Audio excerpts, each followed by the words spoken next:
My apologies for no sound. Is this working better?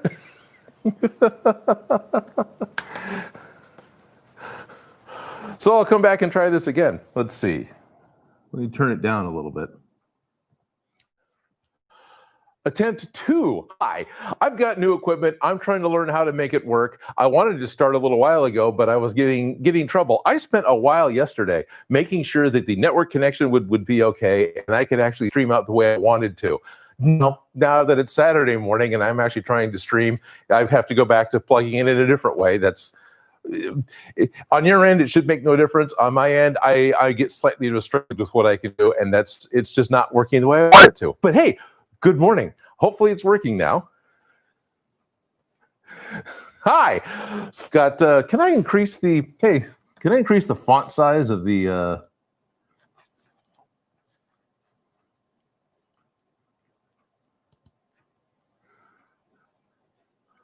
nope, that's fine. Hi, good morning. Welcome to Odin Makes. This is my impromptu, yet again, sort of slightly planned live stream. What I want to be doing today is working on the lower leg for the Gundam. I've got a lot of pieces to cut out for the calf. They're going to be cut out of 6 mil foam. It's going to take a while. I keep saying 6 mil. By the way, that's okay, right? 6 millimeters, 6 mil. It's not 6 millionths foam. That's an appropriate way to put it, right?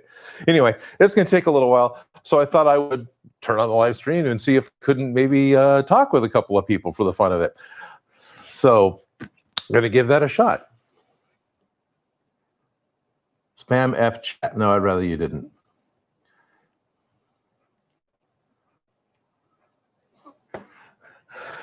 Somebody wants me to make a, 93 Monster Mike is saying he'd like me to make a prop from the Godzilla franchise. I want to make a prop from the Godzilla franchise. I have at least one. There's another one that's been requested since DIY Prop Shop that I want to do. It hasn't happened yet. I'm going to finish the Gundam build totally, which is going to have a few more episodes, so kind of a couple more months. And then I might actually start on a Godzilla build. Let's see. Where did I put my 6 mil foam? 6 millimeter foam.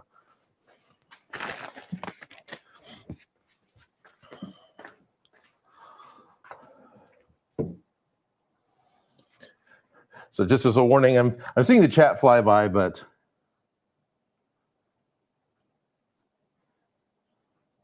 you can make a Borderland Psycho mask. Make the Apple of Eden. I've actually made the Apple. I should read names. I'm sorry. Make the Apple of Eden was Pedro Cruz. Pedro, I've actually made the Apple of Eden. I did it for my TikToks that I got paid to do a year ago, and it's still over there. I haven't repurposed any of the TikTok builds for YouTube yet, but if I can, I might actually try to make that happen. Now I'm trying to remember.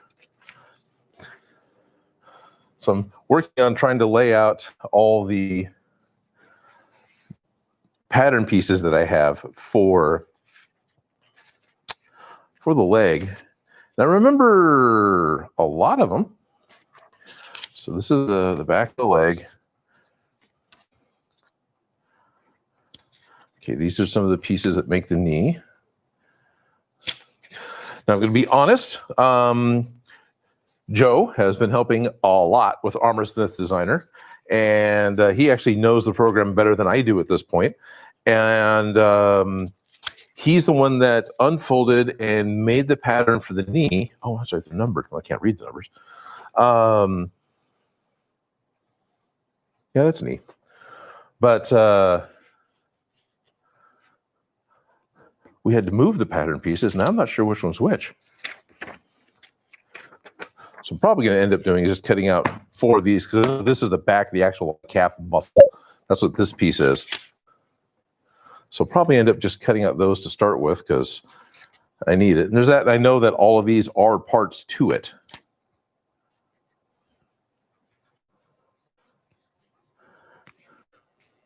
That's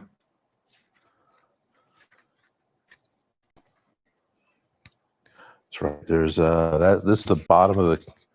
Whatever. Okay. These are knee pieces.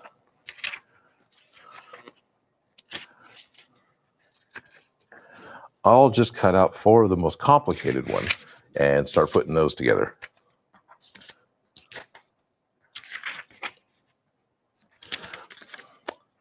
So I got a really late start. There was one particular patron that was hopefully going to be watching today, and Jerry Ayers, if you're watching, awesome. Good evening to you, all the way on the other side of the pond, on the other side of my continent as well. I'm in California.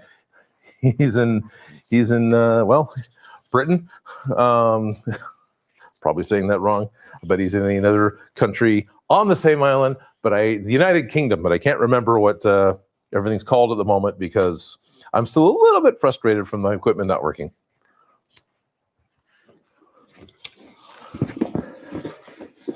So this particular build won't be coming out until the end of this month. I'm just trying to get going on it because we got the pieces set up, because we had this fantasy that it was going to be out when it was just the feet, that the entire legs would be done all at the same time.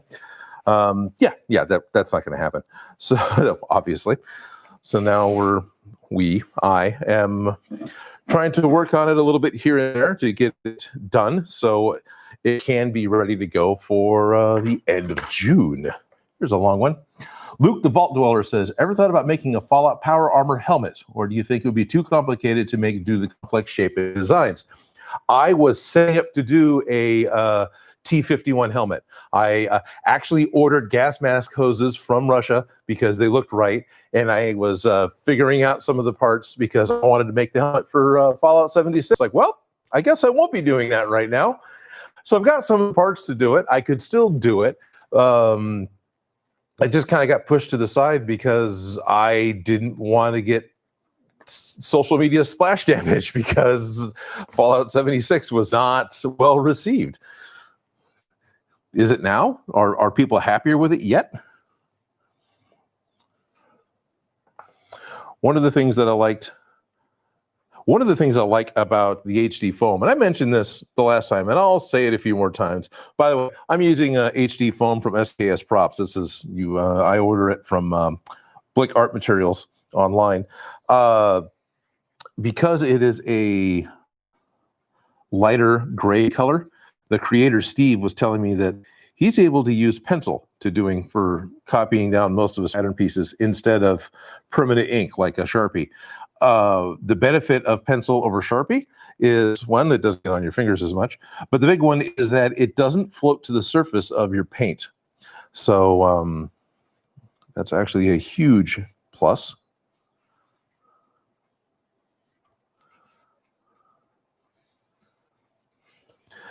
In this particular piece, thanks to the way computers see things, I actually got to cut out 4 of these and then glue all these split balloon pieces back together. And I should get, actually, I know I will. I have trust in that. I will get the rounded globe calf muscle, which a robot shouldn't have one. That is the back of the calf of the lower leg of the Gundam RX-78.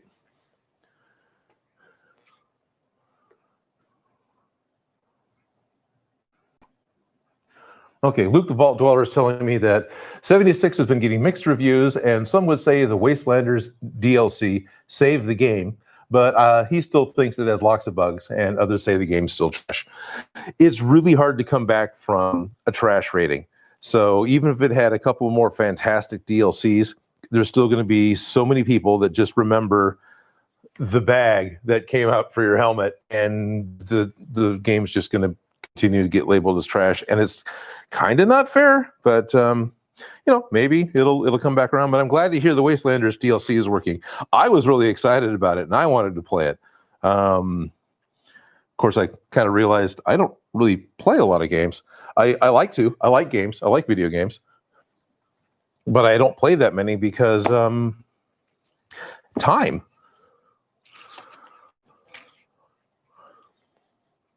I don't know if this is a left or a right. This is the back of the calf. So this is the left side.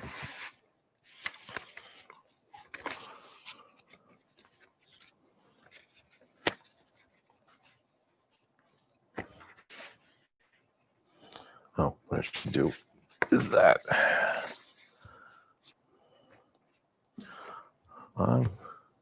It's one of those projects that just eats foam for breakfast. 1240 Rodewer says, it's 12:40 a.m. here, and watching you really helps me make my day brighter. Hope you have a great day. Awesome. Good late morning. Good just past midnight there, Rodewer. How's it going? Glad to hear you're enjoying watching me ramble as I try to get something done. Actually, to be honest, I've been looking forward to trying to do this, trying to set up some sort of interaction, talking to the camera, talking to you. What's interesting to me is I'm in a room speaking, and I know you can hear me, but I actually have to go and look at the chat to hear any of you. Well, that's fine. That's the way it works. It's great. I know you're there. So I'm kind of not all by myself, which is nice. Oh, you know what I didn't do? Here I am drawing away. I got plenty of time. One of the other benefits of I'm all over the place. Sorry. One of the other benefits of doing the live stream is I can get the work done that I need to get done on the projects, as well as have someone to talk to. But it isn't going to do me any good if I don't hit record on the cameras.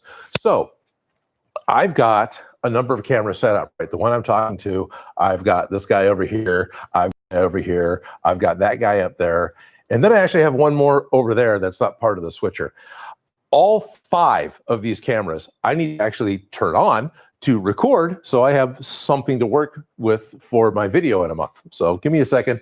I'm going to do that. I'll leave this camera on because some of the other, I've got like a grid system set up hanging from the ceiling here. So when I touch these cameras, because I actually have to go hit the record button on them, it causes the thing to sway a little bit. And my wife gets motion sick easy, so I try to be sensitive to it. So I'll be walking around for a minute. Hopefully you'll hear some of the beeps.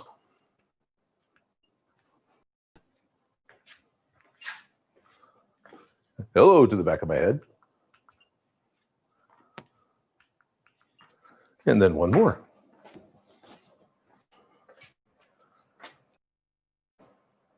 There we go.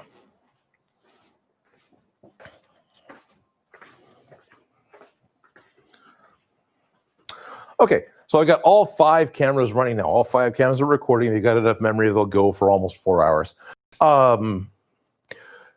When you go to edit, what you want to do is synchronize your footage, right? You can lay all of your footage. So I'll lay all 5 camera angles out on my timeline. I got this main one that I'm talking to. That's the microphone that's attached to.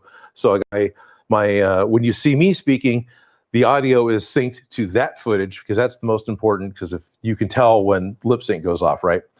But in order to make sure that the general timing is correct in all the other cameras, you need to basically slate it. You know, in Hollywood, it would have the clapper boards with the stripes at the top, and they click it. The whole idea is to cause something that would create sound that the sound guy could hear and the visuals of the editor could see, so they could marry the two of them together.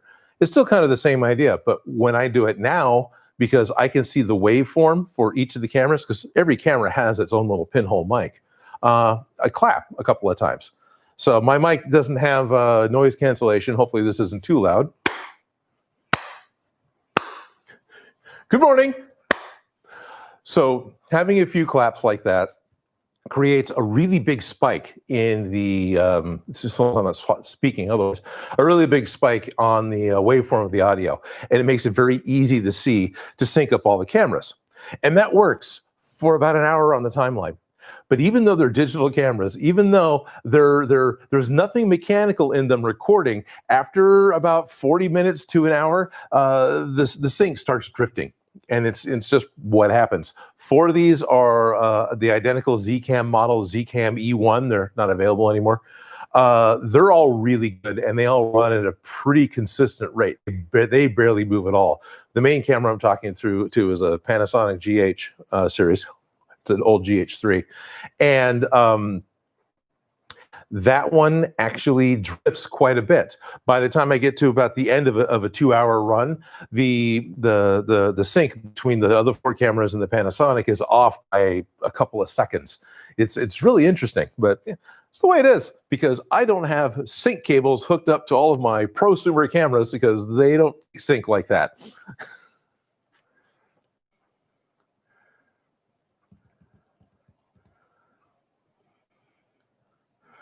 Douglas Chav wants a shout out, please, number 2. And that's the end of it. Hello, Douglas Shaws. Just so you guys know, spamming over and over and over again isn't going to work. I'm a dad. I've had kids in the back of the car. Are we there yet? Are we there yet? Are we there yet? I know how to tune it out. I know how to ignore it. I will not be responding to monster spams. And if you guys make it really horrible, I can always turn the chat off, just like I can turn this car around. But good morning. Enjoy. Be civil. One of these days, I'll have a moderator. I've actually had somebody volunteer to do it. One of those guys who used to sit in the back of the car.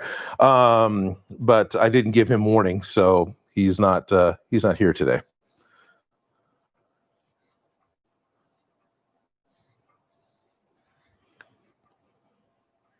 I know the majority of these comments flying by are, hey, can I make this prop? Hey, can I make that prop? That's totally cool, because I'm always asking for those anyway, so you may as well get it in. I may not be addressing a lot of because I don't want to be making promises on camera. Yep, I played the dad card. That's right, Master Loki 10. That's right, Loki. Odin played the dad card. Behave, Loki.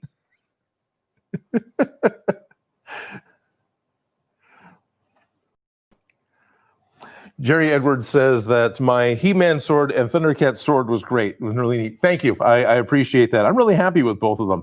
Well, the He-Man sword's hanging, right? Yeah, there it is.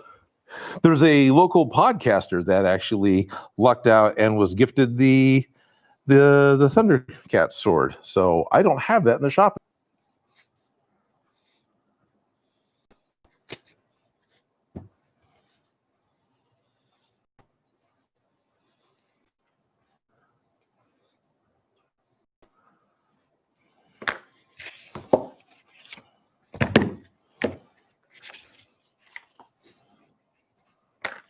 That's right. I need to draw out one more.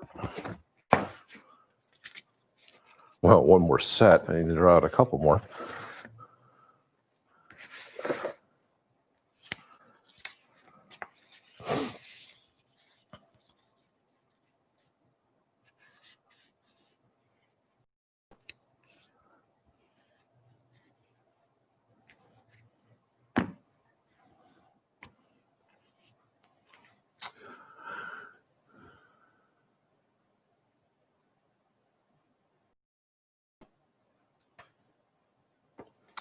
Cerberus Gur is saying, are there any props that I've made that we haven't seen? That maybe there are videos of that you haven't seen. And then he picks out 2 of them specifically, which is the warp drive and the baseball bat with a saw blade on it. Well, the baseball bat with a saw blade on it is up a little high right now. It's well out of shot. It's actually got a Fortnight pickaxe sitting on top of it as well. Those are both made for the TikTok. About a year ago, I was actually sponsored by TikTok, the platform, to put out 3 video game props a week during the month of March of last year. And so with the really weird thing that they wanted this prop thing built, they wanted in the video game products, and then they wanted a cap of 20 seconds. So Odin Makes, I'm slamming out a prop 3 a week to try and make these TikTok videos, because the amount of work in building the prop really isn't any less. I simplified what they were quite a bit, and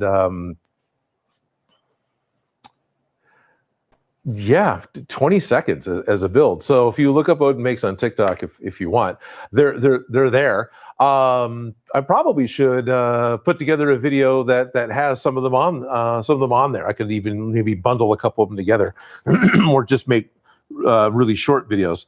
I still shot them more or less like I would a normal build. Some of it was actually a little bit faster, but TikTok is a vertical aspect platform. So everything was shot with a vertical aspect ratio. So I haven't really gone through and tried to make sure that it's going to work for YouTube. And then the warp drive. Let me finish tracing this piece. Let's see if I can't, if the warp drive is working, I might be able to drag it over and play with it. But the warp drive that I had built, I was supposed to be doing a demo video for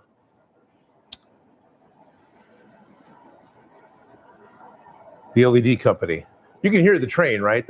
Trust me, that's not just in my head. That's actually about 300 yards behind this wall behind me is the main railway for Sacramento. It's a big reason why my channel's typically voiceover is that happens constantly. I mean, it's a good thing. That means the economy is working, right? Because goods are getting shipped around, but a heavy enough train will go by, it'll actually make the building shake just a little bit, and I can see things in the wall move.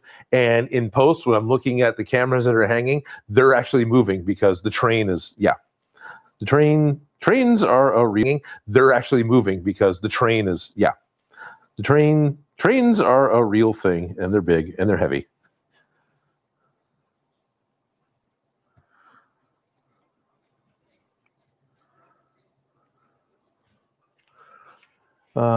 Anime Mun says, "Hey Odin, if you need a Gundam nut for advice, I'm willing to help."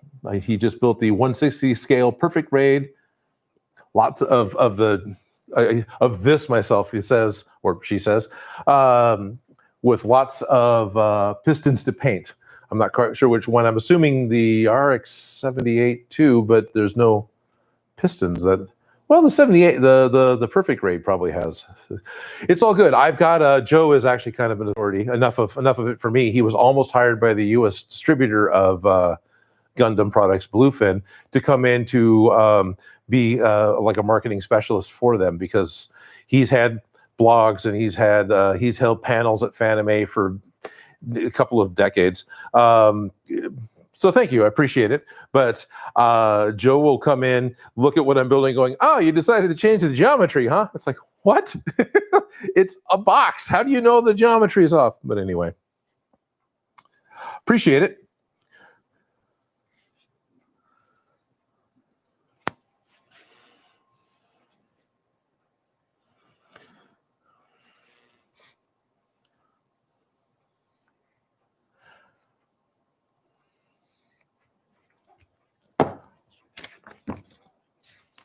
Good, I didn't miss any parts.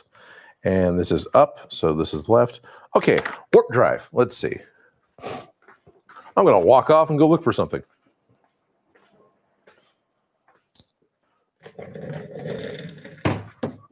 Oh, where did it go? I just saw it the other day. Is this part? This has those guys that I need. Oh, did I get my, I don't know if I got my power supply back.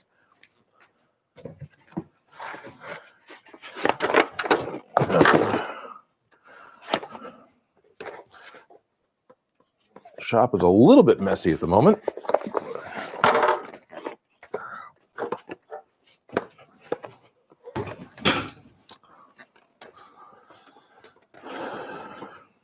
Hey, how's it going?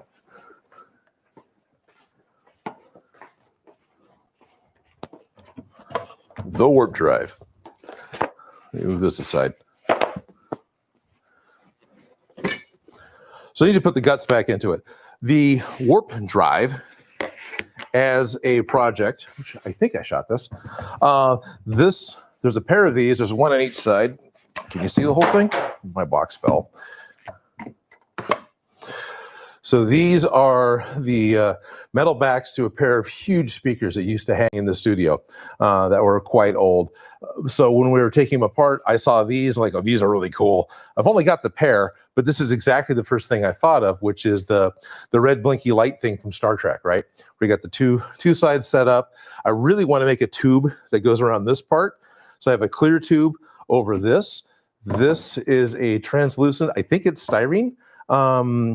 may not be, but anyway, it's a translucent plastic tube that fiberglass weave cloth used to be wrapped on at Tap Plastics. This is from the 90s. I don't know if they're still using plastic or if they've gone to cardboard now, but because it's translucent, you can light it up. Actually, this was sitting over there and I couldn't see it last time. That means it does need power. So now I need to go and find the power supply. Oh, that's fun. This may, no, I had the power supply, didn't I?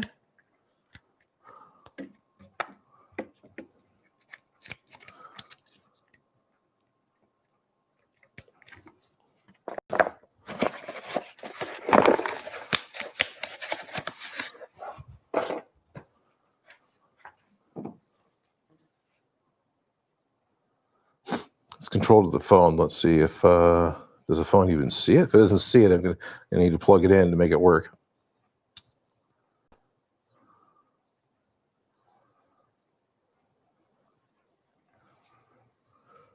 This is exciting. I'm like, waiting for my phone to do something.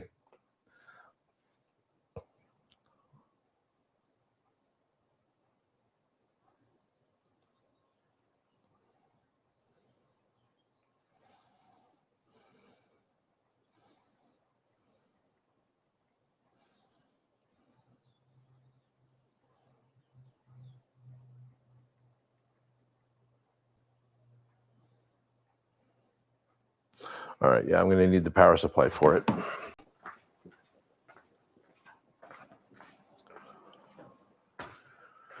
Hopefully I can find those.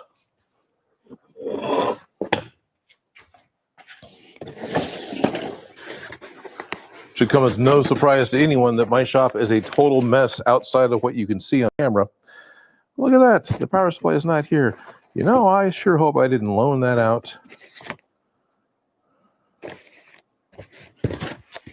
Well, great. So this isn't going to happen.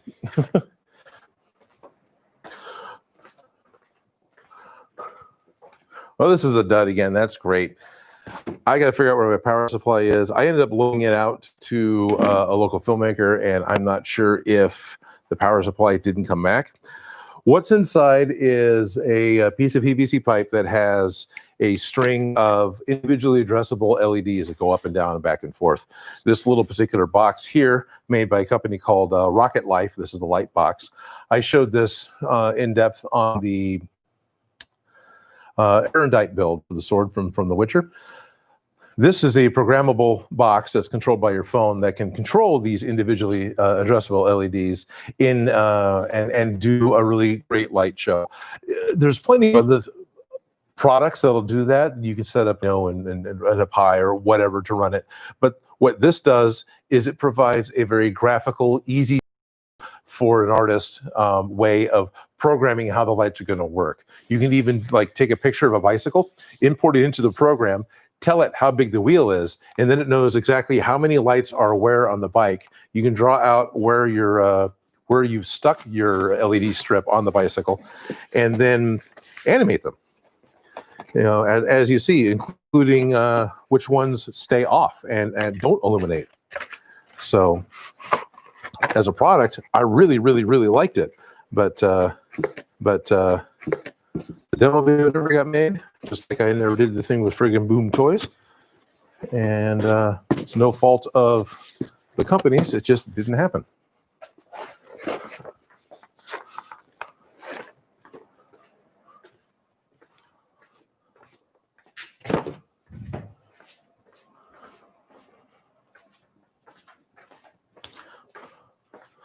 But that's the warp drive, and that's why there's never been a video of it.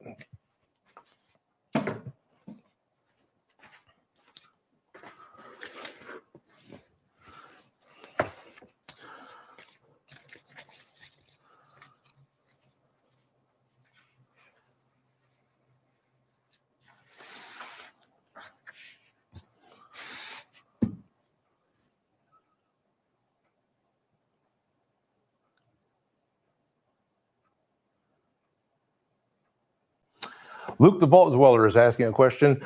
What was the first prop I've ever made? I got to remember that now. The first prop I ever made. So this is, how far back do you want me to try and go? Like childhood Hollywood, Halloween? So some of the first props I really made, let's see, because I remember doing a lot of costumes. I'm going to go with stuff for the Rocky Horror Picture Show. Back in the late 80s, I was doing the Rocky Horror Picture Show when it was still running in the theaters all over the place. There was no internet yet, so what else did we have to do? I of course did Eddie Dr. Scott, if you happen to know the movie at all. But part of the thing with the live cast, the cast that I was part of, we really wanted to imitate the screen as best we could and be accurate to the part while our character was doing something. That was just kind of our basic cast rule. If the spotlight wasn't on you, have a good time because you paid to be there. But if the spotlight's on you, you're supposed to actually look the part as best you can, act the part as best you can. And so one of the first major props I made for Rocky Horror Picture Show was for the dinner scene. There's a scene towards the end of the movie when all the main characters sit down and have a dinner, and then Dr. Frankenfurter reveals that they're actually eating somebody he killed earlier in the movie because there's a glass table that's underneath the table. So he grabs the tablecloth with all the dinner stuff on it, rips it off, and surprise, this is what we're having for dinner. Well, I made a tablecloth. It was a red tablecloth. We just lay it out over a folding table. But I had made a red tablecloth and then went to the Goodwill and bought all the plastic dishes I could find, plastic vases, plastic serving bowls, lots of forks, lots of knives. And then one of the other members in the cast had a shop class. So he took all that stuff to a shop class and drilled holes in it. Because at that time, I didn't have a drill press. And I didn't know a better way of, drilling small holes into silverware repeatedly other than the drill press. I didn't want to, that skill wasn't there. So we laid it all up. I think I had one other person help me. And Stephanie and I hand sewed all the stuff onto the tablecloth as close as we could with the mismatched pieces I picked up from the thrift store to what we could see on the reference photos that we could get at the time. No internet, right? We had to buy books that had pictures of Rocky Horror Picture Show stuff in it, or watch bootleg videos.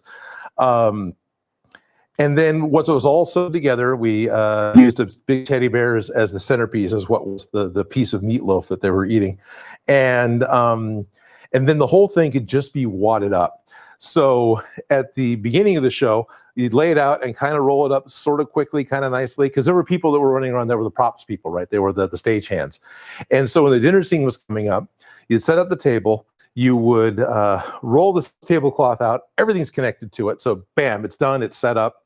The characters that come over, do their scene. It's a very quick scene. Frank would get mad, throw the whole thing across the theater, made a wonderful noise because all the stuff that was attached to it, but everything stayed attached to it. And then the stagehand would grab the whole thing, wad it all up, and shove it back underneath the screen because the theater let us store our prop there. That thing got used for 2 years. Like a third of the stuff ended up starting to fall off because the threads would break, but it lasted a long time, getting thrown around twice a week, Friday night, Saturday night, and it would get tossed in the corner. It was great. So that was one of the first props I built. How's that? Was there anything foam on it? Maybe. Parts of the teddy bear. It was a Rocky Horror Picture Show. I met, and right around that same making class, and the puppetry teacher, she bought a large piece of couch foam, polyfoam, what do you want to call it? And I remember actually going to the fabricator and watching this giant bandsaw slice off this loaf of bread off of a 2 meter by 2 meter square cube of foam. And I don't know, sliced off 15 millimeters worth, 3/4 of an inch worth. But for the class, we had to make puppets out of this foam. And she had a 5-gallon bucket of barge. And that's actually what we used to glue the foam together to make the puppets. And it's literally almost the only time I work with a barge because I find the price point a little high for my tastes at this point. But which is the best context of it? Barge. Which do I use? Weldwood, because it's 1/4 the price.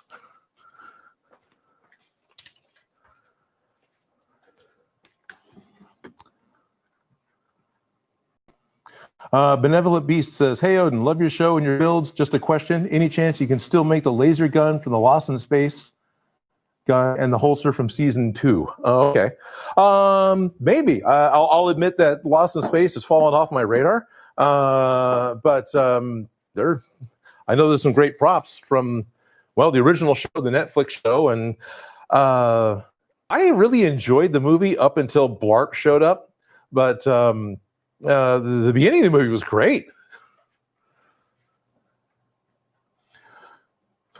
Omrat, can I make a hello, Omrat is asking, can I make a 40K bolter, Warhammer 40K? Sorry, I abbreviated. I've played 40K tabletop again, late 80s, early 90s. I played Rogue Trader. That's when I played.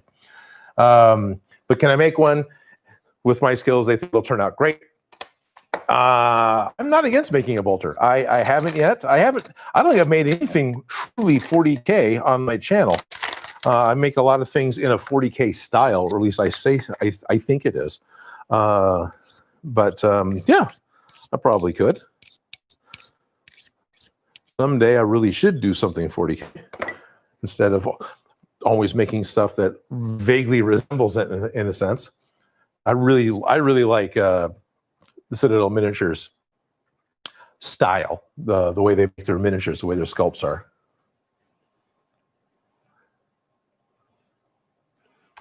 Rodier says, are laser guns still considered as guns by YouTube? If I call it a gun, probably, because it's a computer that, right?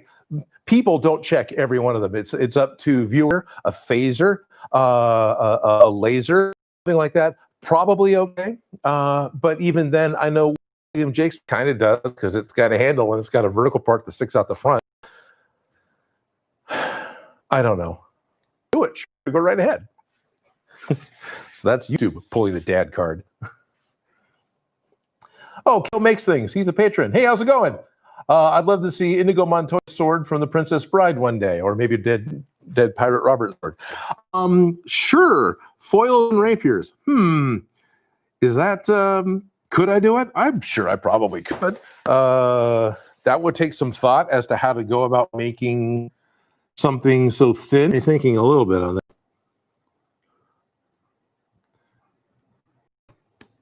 There's supposed to be, I've taken a fencing class back in that same college. So the taper would be really tough to do with most composite materials. I wonder if you could use an antenna mast. So you take a short antenna mast from CB radio from automobile or something like the junkyard.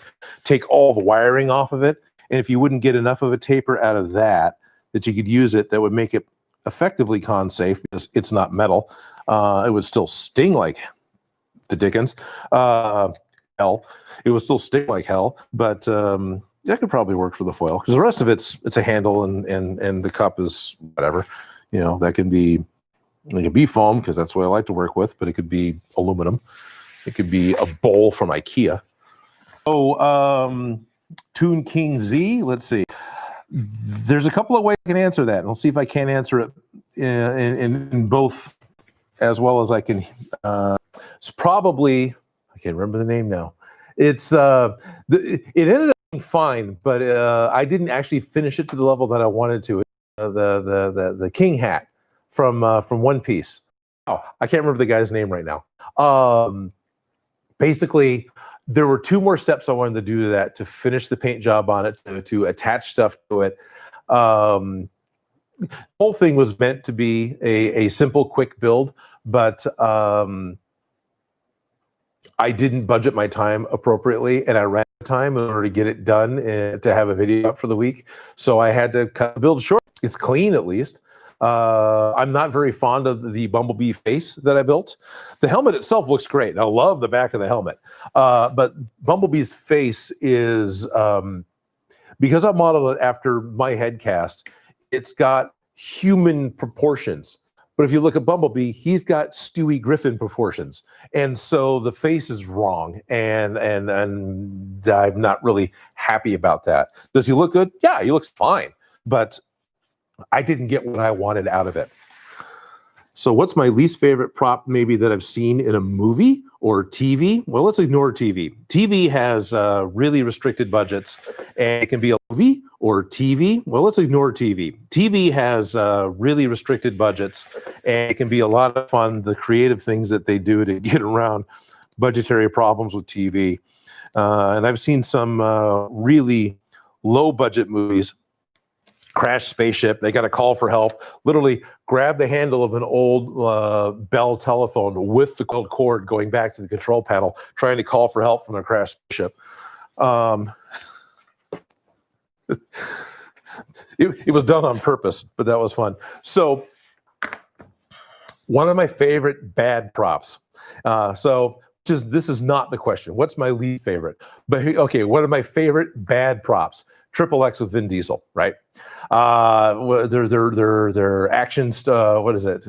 Extreme sports movie that they tried to come up with. Aside from the really bad idea of a heat-seeking missile being able to zero in on a cigarette while it's being inhaled underground, I mean, it's underground. They're in a sewer or a drain pipe or something, some underground chamber, man-made. But when he pulls out this heat-seeking rocket, it was a contemporary video camera. So he pulls up this prop that's literally painted seafoam green. It has seafoam green is a really weird, sickly green color. We used to use a lot at play, so I kind of got used to seeing the color. It had no weathering on it. It had almost no detailing on it. And what it was a Sony Handycam as the main body with basically a poster tube and a couple of other things stuck on. I'm not kidding. That's really all it was. And then it was spray painted green. Chances are it was a joke they came up with on set. Maybe there was something more elaborate going on that they weren't going to be able to do. And so the guy whipped it together before breakfast and they shot with it. If they had a problem and that was a solution to get around it, bravo. But for a movie that went through all the effort to do everything they did to his car and all the underarmament and all his watch and all these things they overly designed and made look really good to pull out this rocket launcher that's a Sony Handycam with a poster tube on it. That was amazing. That stuck out to me in a huge way in the movie theaters. And then when Vin Diesel's using it, right, he grabs a hold of it like you would a Handycam, because that's how you hold them, right, video camera, and he flips out the monitor, which isn't on, and that's what he uses to aim with. What? Anyway, that was fun.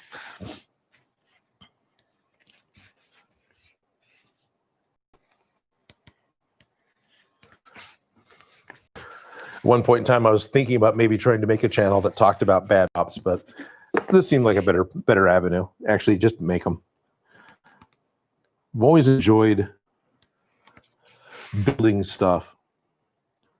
I've always had this weird, creative, got to make something aspect to me. And so this, I think this was a much better plan than to make a commentary channel. But hey, now that I'm live streaming and I can see the chat flying by when I'm not actually reading it.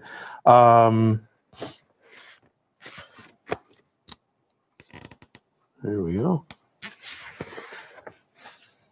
Now I can talk about that type of stuff. All right.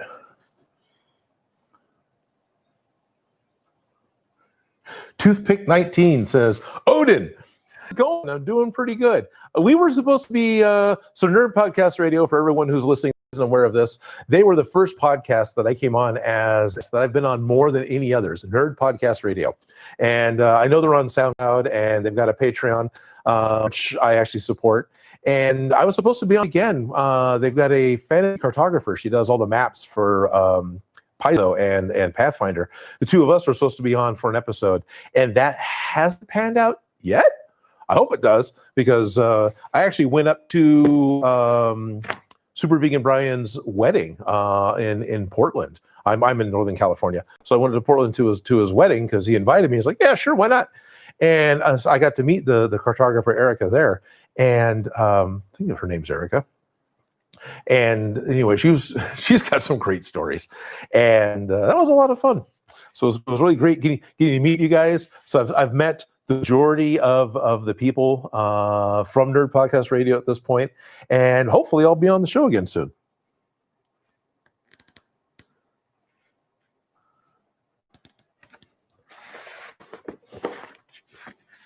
Yeah, and they chose Nerd Podcast Radio because the initials are NPR, right? It's like my dad always joked about how he wanted to make a company and call it Incredible Bundles of Money. Therefore, he could say he worked for IBM. That's my dad's humor. Okay, here's a long one. Dipto8 says, "Hey Odin, gonna ask you if you could make a prop based from the game Doom Eternal. Anything like Doom Guy's sword or any of his blasters that we have seen in the game would be great." So going back, I don't know how long you've been watching. I forgot Dipto8, but earlier someone talked about guns and the problem with YouTube and not wanting to promote guns, right, at all, even fake guns. Well, I made the Doom shotgun. I made the what was it? It had a name. I can't remember the name right now. It's the Doom Super Shotgun, and it's the new one from Doom Eternal. It's got the meat claw that fires off from the bottom of it.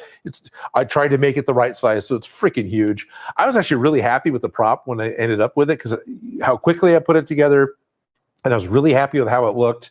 And it was doing fantastic. The first 2.5 hours, it was up. Right, it was getting more views in 2.5 hours than a number of other projects that I've done recently. So I was super excited. And then all of a sudden YouTube says, "Oh, hey, that's a fake gun," and they quit pushing it to everybody, and they restricted the monetization on it. So it's got super restricted monetization, meaning that by the way, I do this for a living, right? This is how I pay my rent. So restricted advertisers. So the amount of money that's getting paid for it dropped off to nearly zero. Basically, I get revenue from people who are paying for YouTube, YouTube Premium, and the analytics for the views was going up until they hit it, and then it just basically flatlined, and it's plateaued and has barely gone up from there. So, yeah, thanks. Yeah, guns are great. I don't really have a problem with guns, but YouTube does. So I did make the Super Shotgun. It's on my channel. You should be able to find it. It's in the playlists. YouTube will never promote it to you, but it's there if you go and look. The sword would be cool.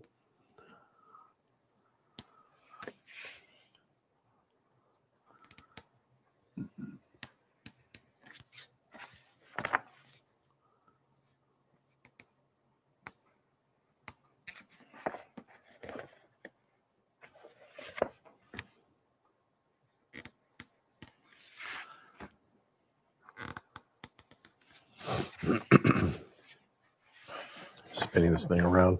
There isn't going to be the right way to approach it. Just cut it out. Little pieces that could be used. We got here. Sporting Beast 34. Odin, what if you took Black Panther's helmet mask and cut it in half and made the bottom half into a wearable mask? With or without the top. Oh, okay. So basically you want to make a, out of the Black Panther mask? That could be actually kind of cool. So you saw me, well, you may not have seen me, but I've done the Bane mask and I did the Deku mask. Black Panther's kind of a cool idea.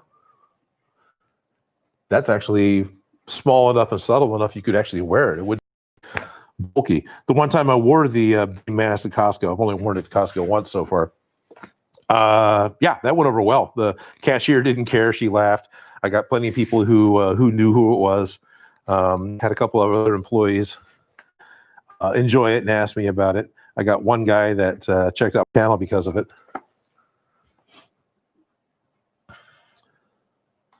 I only see the second half of Jim the Madman. Would I consider doing the Shield as well? Sure, I'd consider it. Hey, Jim the Madman, I missed your first part of the comment. Wow,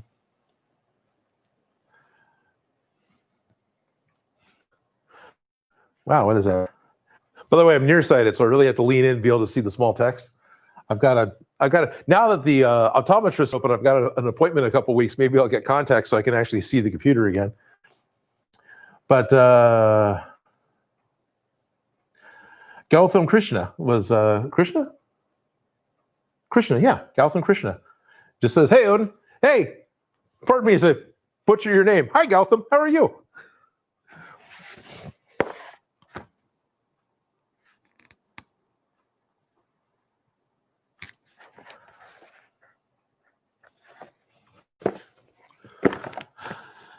I've done 2 live builds, 2 live streams this week. I'm trying to test the equipment. I'm trying to test my ability to run the equipment. The big thing is be able to run it solo. Next week, I've actually got a sponsored gig that I need to be doing. That's going to be live streaming. That'll be happening on Thursday. I will have more details as to where it'll be streamed to on Monday when I actually get to talk to them. But it'll be happening at 5:30 p.m. British Standard Time. So it'll be 9:30 a.m. my time. And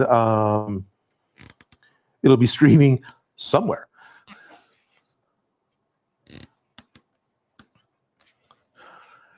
And I know the company that contacted me to do it. I don't know the name of the channel it's on. There's so much I don't know. But it's like, yeah, sure, I'll do it. That sounds great. And then they call me as, all right, well, we'll talk Monday. Okay, cool. They'll also, one of the things they're requiring for doing it, it's a paid gig, by the way.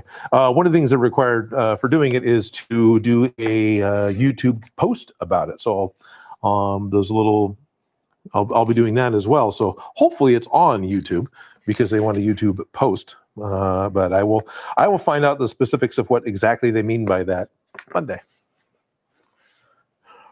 Brett Langford, to go with the Assassin's Creed axe, do you think you could make a functional prop hidden blade? Functional, huh? Possibly. But to be honest, I'm doing the Assassin's Creed build, so I don't intend on doing another one soon. But the hidden blades definitely should be obvious why I chose a Viking axe. But the hidden blade, as far as Assassin's Creed goes, is more of the very much the obvious choice for the iconic prop that goes along with all the games in the franchise. And I like the fact that the Viking character, I still haven't learned how to pronounce his name, wears it on the outside of his arm because he's not hiding it. So I'm actually very interested in how that game is going to work. The last couple did not catch my attention, but this one does. Not just because, it's Viking, but no, I think it's primarily because of that. I usually play Herald Bluetooth when I'm playing Civilization 5, so, go figure. How much of a narcissist are you? Enough that I've got a camera pointed at me and I'm streaming to anybody who will watch, and I assume people actually want to be entertained by listening to me. That's how much of a narcissist I am. Gigi Gamiz says, be honest, what's the chance of getting noticed by the Lord himself, Odin-chan? None. I probably wouldn't notice at all. Okay, that's really mean. Hi, JJ. It's a Gigi the first time. Make a working treadmill? Is that a hit con? Do I need a working treadmill? Yes, you do. Yes, I do need a working treadmill.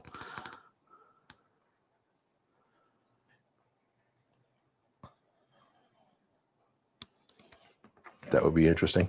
Get like a walking desk, have a treadmill back here, so I'm walking the whole time. It's probably be really good for me.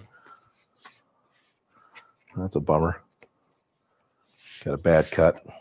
Oh well. One of the reasons for doing this a little bit early too is going to try and use some of the Alex Fast Dry. Seems like I can sand the Alex Fast Dry. Okay, what is Alex Fast Dry, Odin? So Evil Ted's the one that brought up the idea of using Quick Seal. He was the first one I saw that was using it to seal the seams on your foam projects. But Quick Seal is you can't sand it. You go to sand it and it balls up and it tears and it doesn't really want to sand. The Alex Dry does seem to take sanding much better. It does. There's points when if it's a little bit thick and everything around it is thin, the thick will peel up. But if it's proud, right? If it's thick and it's in a crevice, then it's kind of okay. But if the thick bulge is like and there's thin around it, that's what will come off.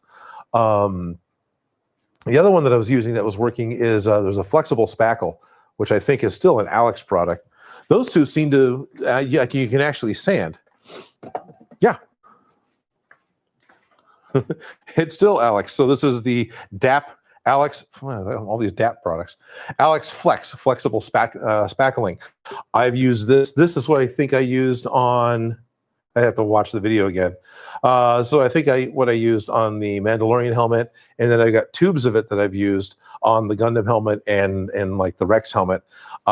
These take sanding, and so by cutting all these out now and gluing them together, and even with the bad notches here, which I think started this part of the rant, I'm going to be able to putty them up and give them time to dry, so I can actually sand them and hopefully get some cleaner seams. They're still never perfect, but cleaner is all I'm really after.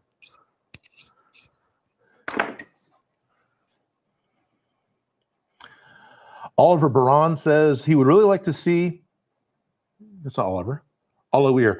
If I not only am I horrible at pronouncing names, Oliver, so I apologize for that. Like I said before, I have my glasses on, so sometimes I'm reading faster than I can see. One day, maybe. As I read things that go by here, I'm not writing them down, so that may be a little harder for me to remember. But yeah, I've actually got a long list, got a Google sheet of props that are on my my to-do list, my wish list, my what it is that I want to do. And I used to really try to follow that. It got huge. The list did, and it's still huge. It's even at one a week. It's a couple of years long. So half time now, I'll look at it for inspiration to try and remember what it was I was trying to do, or it's more what's more current. What's gonna hit the search engine and get people to watch. There's always, so the fun thing with doing props and trying to do stuff, I mean, I shouldn't just say props, it's kind of anything with the cosplay, anything with, well, any kind of YouTube channel. You run into the issue, or at least I think you do, of how do people find your channel? And nobody, when I was starting at least, was looking for Odin. Nobody cared. So I started doing all sorts of different props. I would do stuff from different games, different movies, and I'd bounce around, and I still do it because there's the hope that people are looking to how to make a thing, and then they find my channel. And so the idea of doing something that's a little more trending is kind of important because that's how you grab new viewers, right? But I want to say thank you to everyone here because everyone who is watching. It's because all of you, everyone who's watching, literally. This is now my full-time job. I was working a day job when I was only having 2 videos a week. So even just a year ago, I went to full-time in October. I had a day job, and then I would have to, at night, and especially over the weekends, really crunch cram to get a video put together and then get it edited. And half the time when I was at work, I would have a nap for lunch, and then I would actually eat in front of my computer while working. That was a fun schedule. Now that has created some really interesting habits. I still work mostly at night. I don't know if that's because I'm a night owl or if it's because that's the habit that I've generated already. But now that I'm doing this full time, I get to put a video out every week, which is fun. It's still a lot of work. There's a lot going on to get something built, figured out, made. I think one of the things I'm doing to myself too is because I have more time, I'm actually trying a little harder. And so the builds are taking a little longer, even though I have less time to get them done, but I have more time, but it's weird.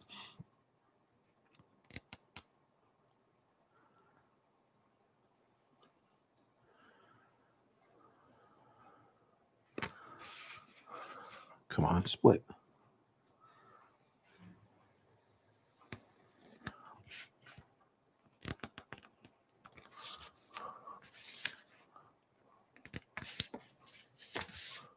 What do we got going here? Benevolent Beast. Hey, Odin, my name is Stephen Bletas. Bletas? Is it Bletas or Bletas?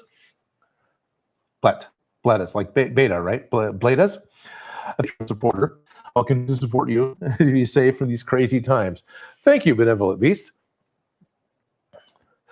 I probably horribly mispronounced your name last time as well, but I want to say thank you to Stephen Bletas, to David Theobald III, and all of my Patreon supporters. Your Patreon support is what makes this channel possible, and that's actually true. The amount of money that I get from the Patreon pays for my shop.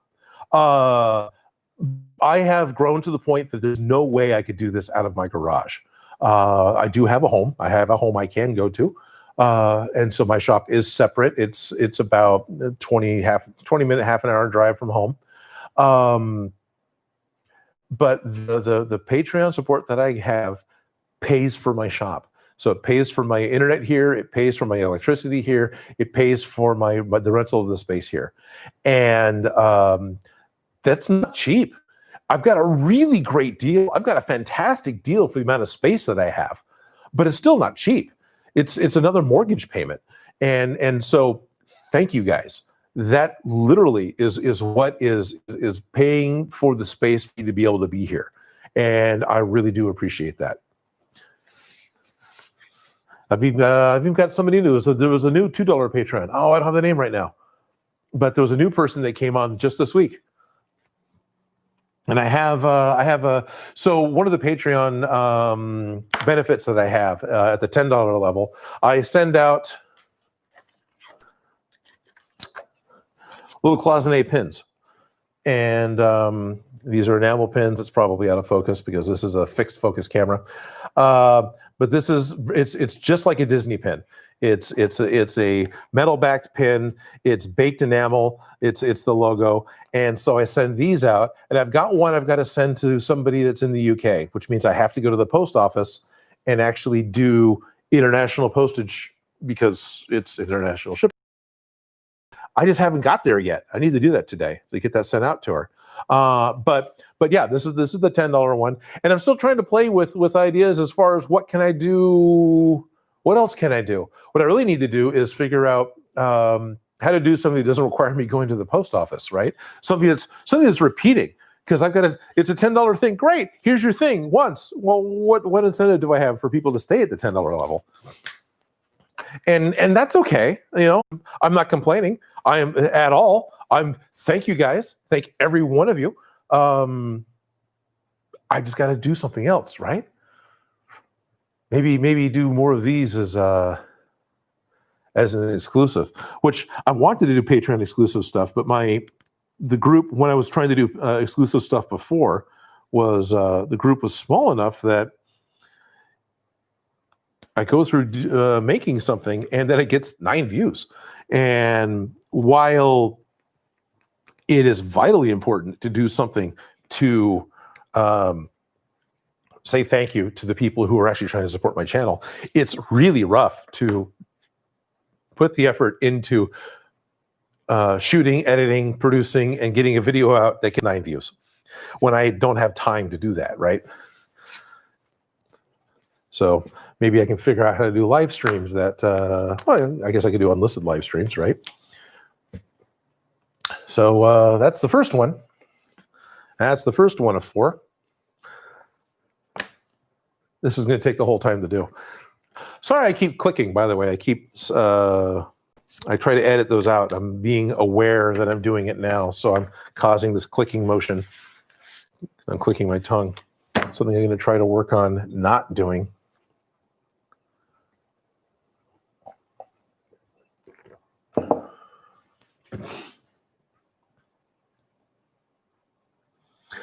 Canned Tuna says, Odin Makes, are you going to make full beam sabers for the Gundam or just the handles for the backpack?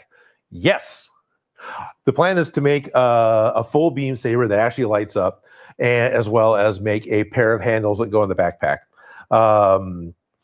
It was a time thing again. I was going to make the handles to go on the backpack during the backpack build, but it got to be Monday, and I'm still building and painting, which gave me less than 36 hours to get the video written, edited, and posted to YouTube. So I was like, well, the beam sabers are going to wait.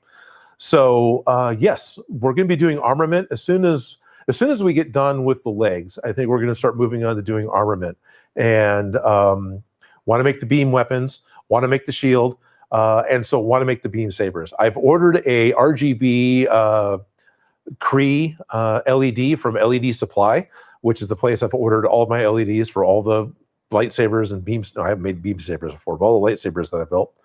And the RGB one should give me the ability to dial it to the magenta color that's supposed to be. Beam sabers are kind of not quite pink, kind of not quite magenta, kind of that, Energon cubes in the 80s Transformers cartoons, they were all that same kind of pink color. Well, that's the kind of color the classic beam sabers are. And I know there's other colors now, but that's what the classic ones were. And so that's what we're going for. So with the RGB LED, I should be able to do that. And that'll be fun. So yes, I'm planning on making this. As well as once the leg is finished and we have proper sizes, we can actually look and see and measure what everything is. Joe's going to sit down and put together the art package and get it sent off to get white water slide decals made, because there's all sorts of white markings that go all over the Gundam. And so he wants to get a bunch of the white, because we can't print those, right? Most of the time, you can buy water slide decal paper from Amazon or a lot of hobby stores, and then you just run them through an inkjet printer, and then you seal it with a spray paint, and then you can cut it out, and you actually have custom water slide decals. And that's how we've done everything that we've got. But to do white writing on a clear background, you can't do that with an inkjet printer. You can buy white decal paper, but you can't do white on clear. And so he'll custom order those, and that'll happen with the weathering, because he wants to do a big full weathering job on it, and all the white decals. So all that is coming up as well. Being a Gundam guy, he's super excited about the amount of paint detailing that he can do. And I've seen some comments, which is not at all what you were saying, people talking about the eyes, and there's a restriction of being able to see as a human wearing a foam outfit. And so, yeah, you get these weird cartoonish black dots in the middle of the eyes, but if you want the eyes to light up and you want the guy inside to be able to see, there's certain things that you kind of have to let go of.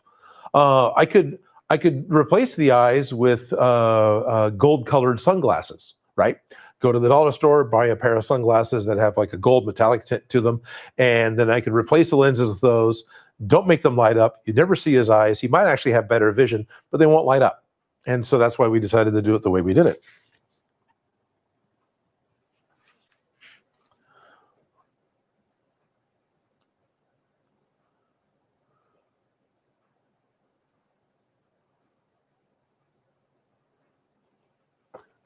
Golfin Krishna is saying, my channel is growing very, very fast. Congrats, Odin. Thank you.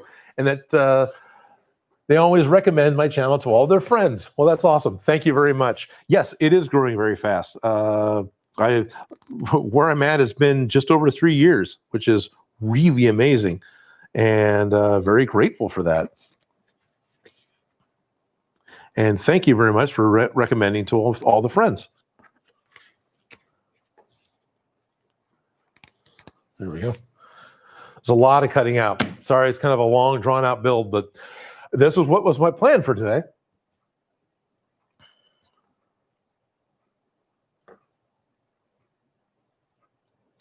G-Man Bike Life. Odin, my name is Gianni Valise. Now, he's a really big fan, or she. I should never apply gender. Gianni Valise, I'm a really big fan, and please a shout out. So hello there to Gianni Valise. Hey, how's it going? So I'm just old school enough, having as a product of the United States public education system, that I remember English courses, English classes, it was drilled into us that if you don't know the gender of something, it defaults to male. And at this point in time, I recognize that that is wrong, but I've got kind of a lifetime of that sitting in the back of my head from the teacher, drilling that into us. I'm trying to get around it. So if I get something wrong, I apologize. But I'm unlearning what I learned as a kid.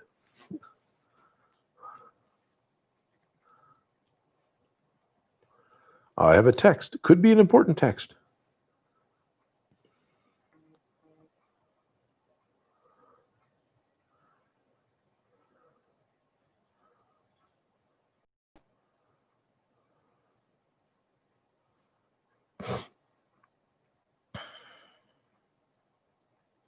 I got a phone call, and I don't know who just texted me. It's just a phone number.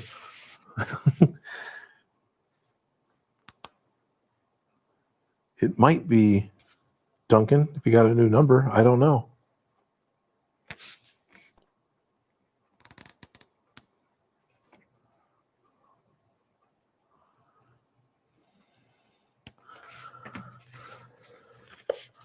What we got going on here?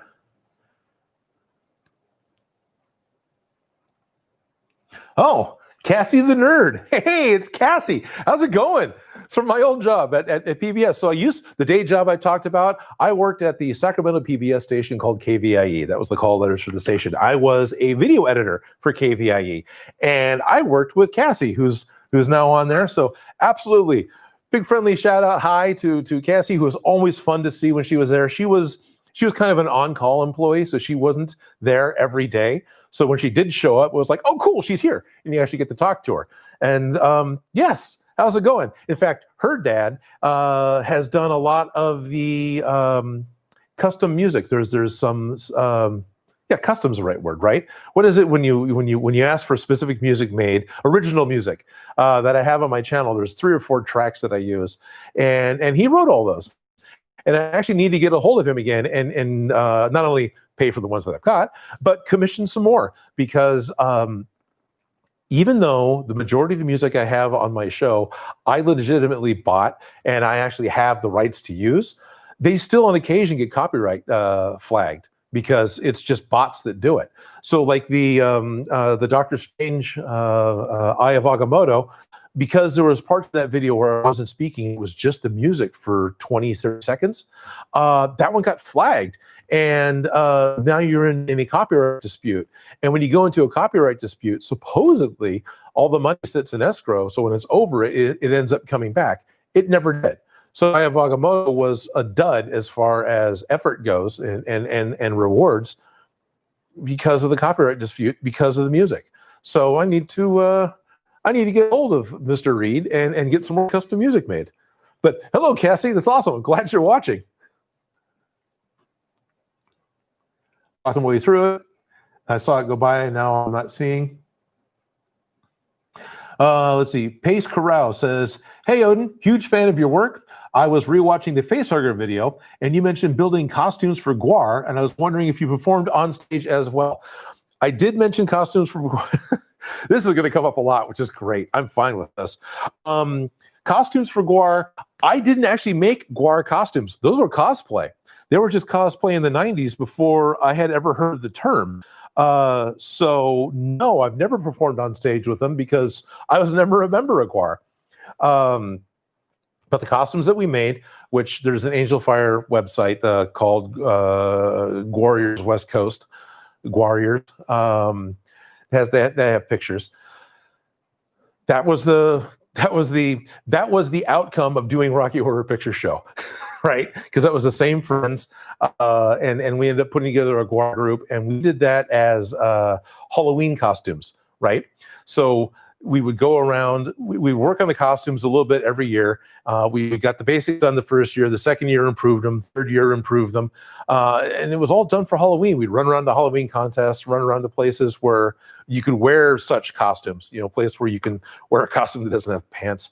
It was always a joke. Gwar is their loincloths. So you're covered from about here up and covered from about the knees down. That's what you're wearing. But put all these big foam things together. I never actually worked for Slave Pit. I never performed for Gwar. I was never a true member of Gwar. I got to meet Hunter Jackson because of the Guar costumes. There was a point in time when they were touring through San Francisco and they're going to play at the Warfield, and they had been in my friend, who was more to the leader of the group, and Guar were had been in contact with each other because Guar had heard of us after a couple of years, and so they invited us to come down and meet them. And so when we got there, the band's on tour. And doing a Guar show, so doing any tour show is exhausting. Doing a Guar show where you're wearing a couch and having to hook up stuff and spray everything down is even more work and more energy, because it's a huge, basically, puppet show in addition to being a rock concert. And so a couple of the guys were asleep, and most of the others were out trying to get food because it was, in the afternoon in San Francisco, and they want to recuperate from last night's show, which was however many 100 miles away, while they're now in San Francisco getting set up to do the show for that night. So he took the time to show us the costumes, showed us some of the green rooms, took us into the truck that actually carried all the stuff around, talked about what exactly was that story?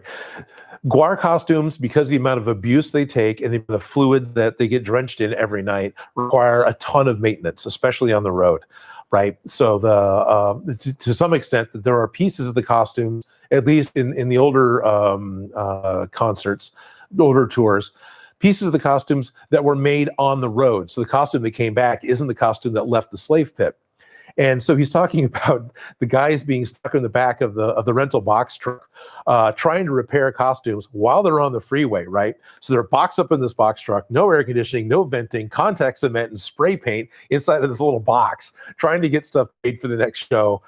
That's like fun and a nightmare all together. I mean, I get that. That's weird. There was one point in time when we wore our costumes to the Renaissance Fair. There used to be a really big, good Renaissance Fair called Black Point Forest. So it was Black Point Renaissance Fair. So it was near San Francisco. It was in Marin, very North Bay. They had a permanent area set up, and they actually would shoot movies there when it wasn't Ren Fair happening. But I can remember riding in the back of the van, working on trying to get kind of some of the costume on, so when we arrived, we could actually just kind of get out of the van. And yeah, I don't want to personally experience right around the back of a box truck with open contact cement repairing Guar costumes, but got an idea. That sounds like dedication, and that's, going on tour with them once would be awesome. Once.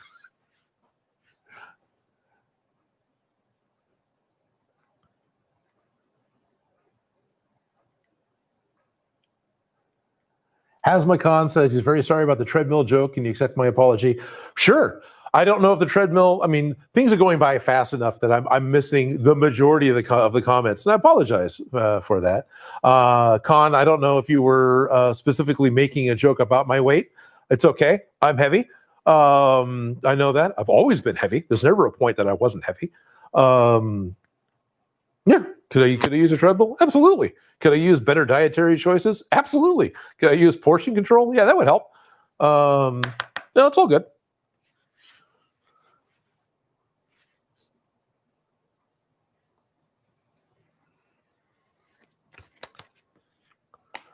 Let's come back over here. Invictus Cosplay Insight, collab for a Hidden Blade. I've been making many, many schematics. I will gladly contribute to the project off camera. I would just like a shout out. Well, why did I do a shout out? Invictus Cosplay Insight? No, that's cool. Yeah, maybe. Schematics are cool, but yeah, I don't know. I've tried doing a couple of collabs, and it's not that I'm against doing them, but my lack of being able to deliver with the friggin' boom toys, because that was totally my fault for why that has never happened, gets me kind of scared for doing more.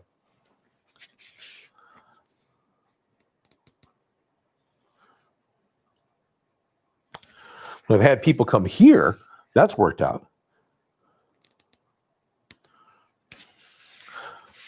I think a big part of with the friggin' boom toys, he had a great idea to do a mashup of a made up weapon, which is something that he enjoys doing all the time. I like to emulate. I like to make something that I know from somewhere, and so I'm way more self-critical on my art for the stuff that I make, that it's coming out of my head 100%, as opposed to this needs to look like that. And I think that's a big part of why that never happened. Pretty sure that's a really big part for why that never happened, is that I got really uncomfortable. So it's not very fair to him, but hey, we'll talk about him right now on my live stream. Frigaboom Toys. He's in Australia. He's got a great channel. I love the fact that he's constantly making cosplay of assassins and mercenaries, Batman, and then he'll actually go out and try and parkour in them. And it's like, okay, well, can you actually parkour in a Daredevil costume? No, you can't, because you can't see. Can you actually parkour in a Batman suit? No, because it's bulky and you fall. It's kind of fun. He actually does really well, because that's something that he likes to do anyway. So he manages to do a lot. But ultimately, yeah, no, you really can't. you really can't do what the hero is supposed to be doing, wearing the armor that the hero is wearing, because well, it's bulky and physics and stuff gets in the way. Carter Barrett. Hello, Odin. I'm a big fan of you and your projects. I was wondering if you could make the hate scythe from Warframe. Oh, interesting. Possibly.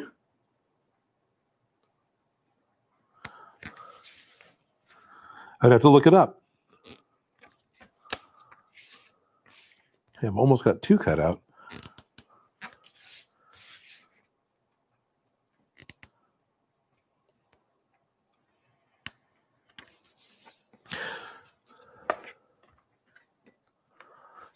That's two. Oh, they're both, well, I managed to label. Oh, that isn't right. I got it labeled right. That's actually one leg. Not the whole leg. It's just the round part that goes in the back of the leg. And hey, Cassie, if you're still watching, at any point you wanted to drop by, you are welcome to. You are somebody who can come by my shop. So that's totally cool.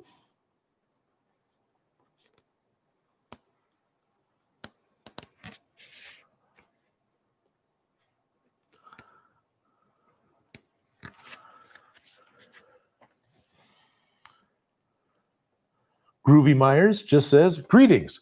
Greetings, Groovy Myers. Nick Sanders says, love from England. Hello, England. Yeah, love you guys. Love your programming. Love the BBC. That's partly why I work for PBS, because that's where I got to see a lot of the BBC programming. So hello back to England. I'll be doing a live stream next week on Thursday. That's going to be happening at 5:30 British Standard Time. So it'll be 9:30 my time, with a company out of England. I don't know where it's streaming on. I think it's YouTube. It's streaming about Magic the Gathering. It'll be my part's just half an hour, but that'll be happening next Thursday. I will have more information on Monday, and I'll try to get stuff posted on Monday, because I may not live stream again until then. I might do another impromptu test, because I'm still trying to. I've got my equipment. I'm happy with it, but I'm trying to make it so it works by myself reliably. And the reliably part is what hasn't happened yet.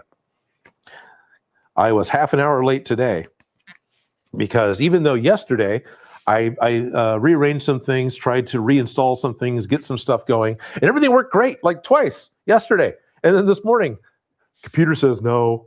So that's great. That's great. Thanks.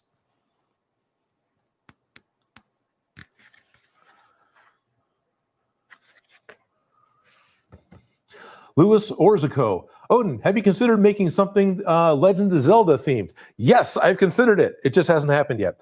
I've got patterns for the Hyrule Shield, and I've got patterns for the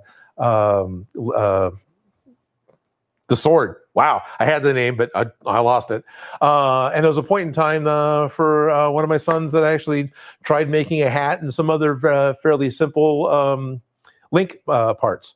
But I actually haven't made anything Legend of Zelda yet. I know the Sheikah Slate keeps coming up. That'd be great. I've been enjoying that game. I'm playing that super slow, whenever I can get I don't actually own a Switch. I had to borrow it from my son. But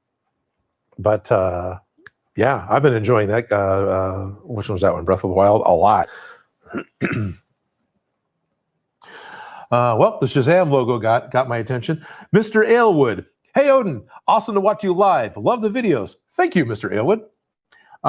We met one time at LA Comic Con. Ever think about going again once this quarantine ends? Yes. Mr. Aylwood. All righty. We met one time at, well, let me scroll up here. I saw, at least I can pick out your, okay. You just said the same thing again. No, that's totally cool. Yes, I would totally love to go to LA Comic Con again. I had a great time there. And Legion M, they were my hosts. They provided my lodging. They fed me. If you watch the Alien Queen build that I did, the rebuild, right? I didn't make it from scratch. It was an old replica prop that I put back together. They funded all that, and that was a great experience. I loved LA Comic Con, and I would totally love to go again.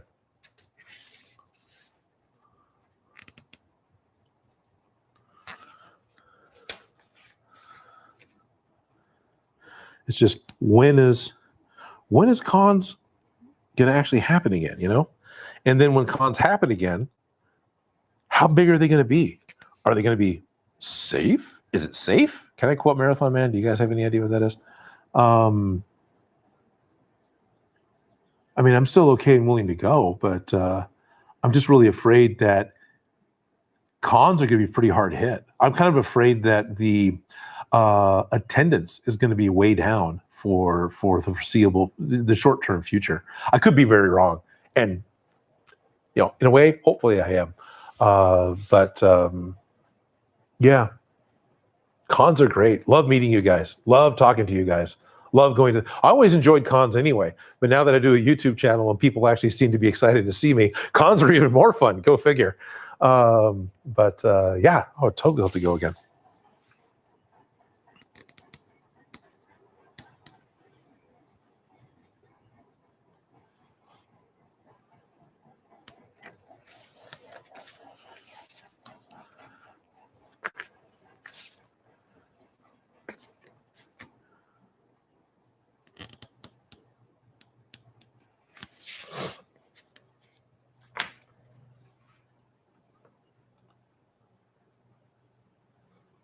I cannot pronounce your name. I cannot pronounce your name, Ewan, but how do I feel about Russia? I'm okay with Russia. I don't have any ill feelings towards Russia. I used to work with a number of Russians, and there was a period of time when I was doing contract work for DirecTV, and a huge chunk of the people working there were Russian because it was an easy contract job to get.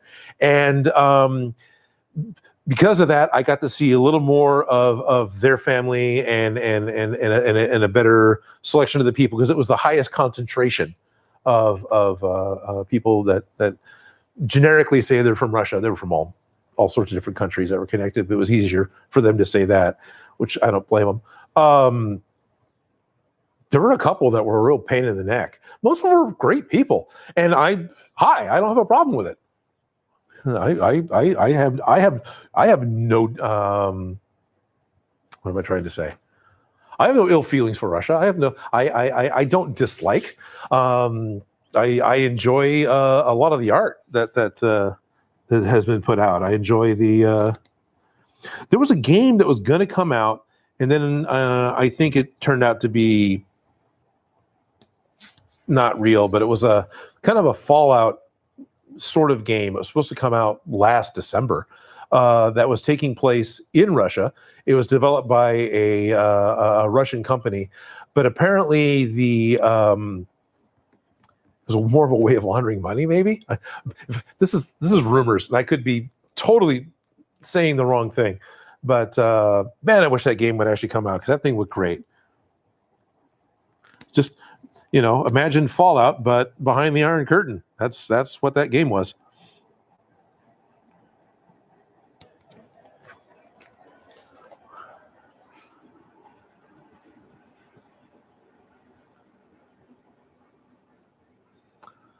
Knockout. So KO makes things. Knockout makes things. Patreon again. Hey, Oh, I lost it. There is. Hopefully, sometime in the future, my local con can invite you, assuming you'd be able to come to Canada if that happens. I'll be totally willing to go to Canada. Yeah, I am totally happy to go to Canada. Can't right now. I think the border's still closed. Good for you guys. Keep the dirty Americans out. But yeah, no, totally down for going to Canada. If it's West Coast Canada, I could practically drive there. It would take 15 hours or so. And I have. I've way back when it was easy to cross the border, and all you really needed was a driver's license. So this is pre 9/11. I actually drove up to. I was visiting a friend in Seattle, and so I was like, "Oh heck, I'm close enough," and I went ahead and went to Victoria. So I've been to that little tiny part of Canada once. And generally speaking, I count it as part of my international travel because it's one of only 2 countries I've been to outside of America. So be totally happy to go to a Canadian con. Kidding me? That'd be great. I actually enjoy travel. I enjoy seeing different cultures. I enjoy meeting people. So yeah, love to. Not that Canada's got that much of a different culture than I'm used to, but. All right, Jamie Carlston. Sup, Odin? Sup, Jamie? Did you watch all the movies and shows and played all the games you make props from, or do you just like how the objects look? Great question. Early on, no, even early on, no, that's not true. For the most part, yes. I watch the movies, I watch the TV shows, and I have played the majority of the games. Is that right? Actually, at this point, saying the majority would be wrong. But I've watched a lot of the games get played, and so all of them. I try to watch a lot of them, and then when I am building something, I definitely try to watch. I try to dig through the reference material for something that I don't know to find images that are official. So when I'm trying to find something that's really popular and a lot of people have cosplayed with it, it can be really hard to get through all the artist posts and all the other tutorials that'll pop up and all the other cosplay posts of stuff that people made to try and find official images of what the actual game was or official images of what the movie was, so I can actually work off of the source material instead of doing my interpretation of someone else's interpretation. But ultimately, no, I haven't watched everything. I kind of try to. I enjoy it, but hasn't. No, I don't keep up with everything.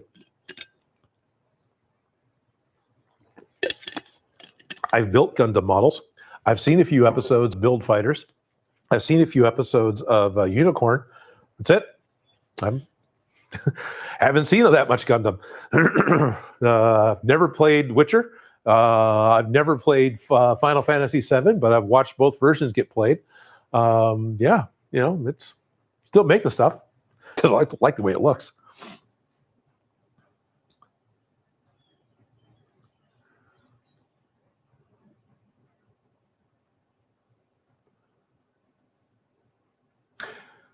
Let's see. Jerry rigged props. How hard would it be to make Palantir from Lord of the Rings in the same style as the Tesseract that I made? I would have to look up what Palantir is because reading it, I don't remember it. That is a movie I've seen. Have not read the books, but I've seen the Ralph Bakshi movies and I've seen the original theatrical release and then all the extended editions. I even went back to the theater to see the extended editions in the theater. It's like the Tesseract, huh? I would have to kind of see it. I don't know. I know I've only made the one Lord of the Rings prop so far. I did Saruman's staff. Wow, that's dusty. But it fell over and the egg got loose.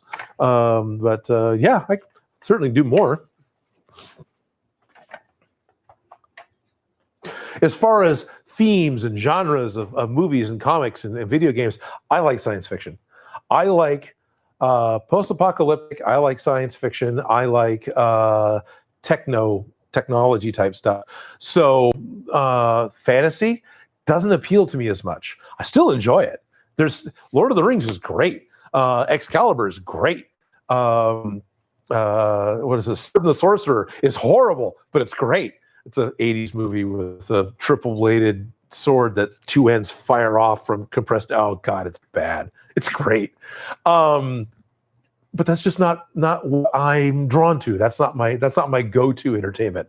I do really enjoy zombie movies, but that's not because I enjoy zombies. It's because I enjoy watching society fall, which might make me really bad. I don't know if that's anyone's going to psychoanalyze that, but as a story for settings, as a trope, the after society setting is something that I really like. Life After People was a great series. I've watched a number of documentaries on the areas around Chernobyl. And I've enjoyed the zombie movies, and I've enjoyed The Last of Us is fantastic. Oblivion was fun, even though that one's way in the future. The End of AI is fun. All that, that appeals to me for some reason. That's as it's, I guess, because it's taking something that's normal and that's familiar, buildings, things like that, and putting a huge dark twist on them. Do I want that to happen? Oh heck no. No. No, I don't wish that to happen. No, that's horrible.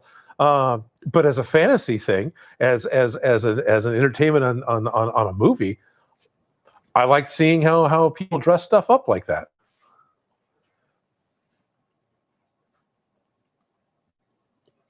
Luke the Vault Dweller, keep calling out his. I don't know why. Which convention has been my favorite? Mine was the one I went to Comic-Con last year. LA Comic-Con was great, but which con was my favorite? Dragon Con. I mean, have you not been to Dragon Con? And it's okay if you haven't. It's in Atlanta, Georgia. Dragon Con is officially, is it 4 days long? Is it only 4 or is it officially 5 now? But you're there about 7 days.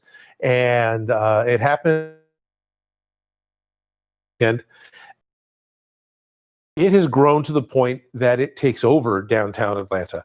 There are 3 primary hotels of the host hotels. It's in the convention center. The hotels have bridges that go over the streets. You can see them in some of the Walking Dead episodes. So you can connect to the different hotels and never leave the comfort of being in an air-conditioned, climate-controlled space. And it is a cosplay con. And it is an alcoholic con. And that was a lot of fun. And that was the one con where I got to meet almost all the other YouTube makers. There's so many people that I finally got to meet myself at that con that easily that one's been my favorite. Yeah. That was really cool. So that one's been my favorite. LA Comic-Con was great, and I would totally love to go to LA Comic-Con again. And the local con for me is SAC Anime, Sacramento Anime Con. And that con is if they invite me back, I will totally go back as a guest and have a booth again, because that is still fun. Connor Buxton is saying, hey, have I ever looked up any of the Destiny helmets? I have looked them up. Obviously, if you look at my catalog, I haven't made any yet. But I have looked them up, and the Destiny helmets look great. The Titan pilot, right? There was not Destiny. It's a different mech game with there's a Titan helmet that goes along with it that kind of doesn't have a visor, but kind of does, and has a lot of round sensors on it. It's olive drab. That was an awesome looking helmet. Yeah. One of my good friends and patron, Jerry Elbert, anyway, Jerry Fail, great name. He made Titan Destiny armor and looks great. That's actually how I met him. He was wearing the armor. And he kept hanging out at my booth at Monterey Comic-Con. But he and his 2 sons, I still talk to him. Hi, I'm Euro. Odin, you once mentioned me in a comment section. Oh, mentioned to me in a comment section that you had a Fortnite pickaxe. While I can't see it in this shot, do you use? Oh, did I use to play it? Fortnite? Or is it just because of the Fortnite boon? The Fortnite pickaxe, I might get something to knock it down. It's about 12 feet up on the wall there. I made the Fortnite pickaxe because I needed to make 12 video game related projects within 1 month for TikTok. And so the pickaxe was something that I could do in a couple of days and get a video churned out. So that's why I built it. Have I ever played Fortnite? I have never played Fortnite. I have watched Fortnite play. I watched Hercules play Fortnite, and it looks amusing. I used to play Counter-Strike, when it was still in beta, for hours. So I get it. It seems very similar. Fortnite does a little bit more than Counter-Strike did. Counter-Strike was like 5-minute fix, and then rounds starts over again, and off you go again. But I have not played Fortnite. Let's see.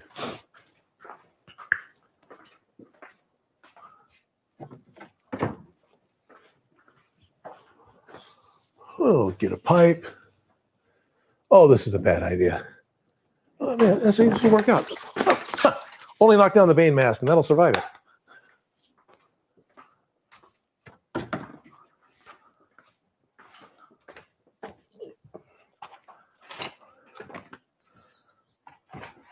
I did record these things. I really should probably make a regular video out of some of them, or maybe just do a regular video with a couple of them in it.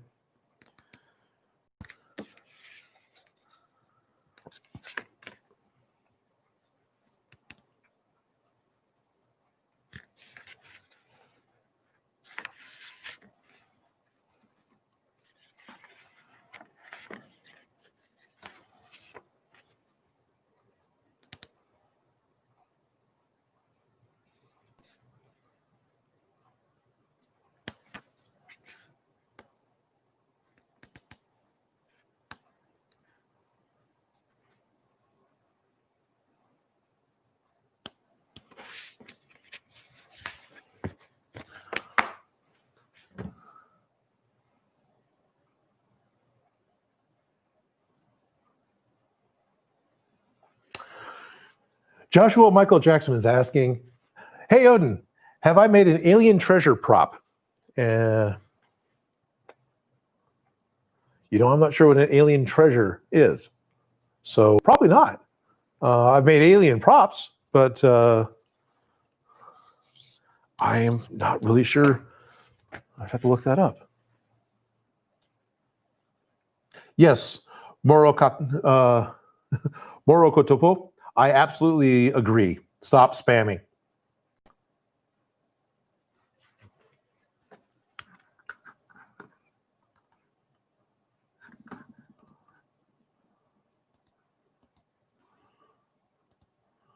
I thought I had slow chat on, so you can't spam.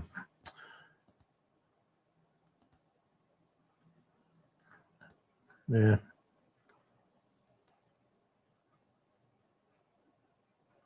I do, Blue Day. I do need some mods. Please make Cowboy and Aliens props. Cowboys versus Aliens is a great movie.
Joshua Michael Jackson is asking me, "Hey Odin, how did I get into props?"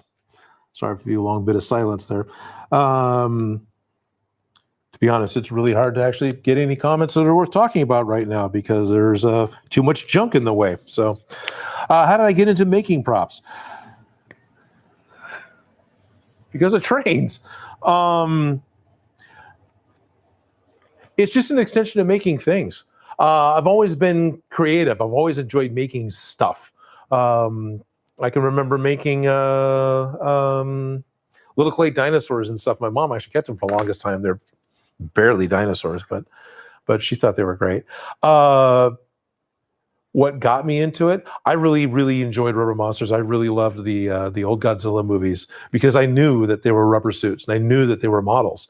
And to look at that and to think about the fact that all that stuff was built, and I enjoyed watching all that on screen.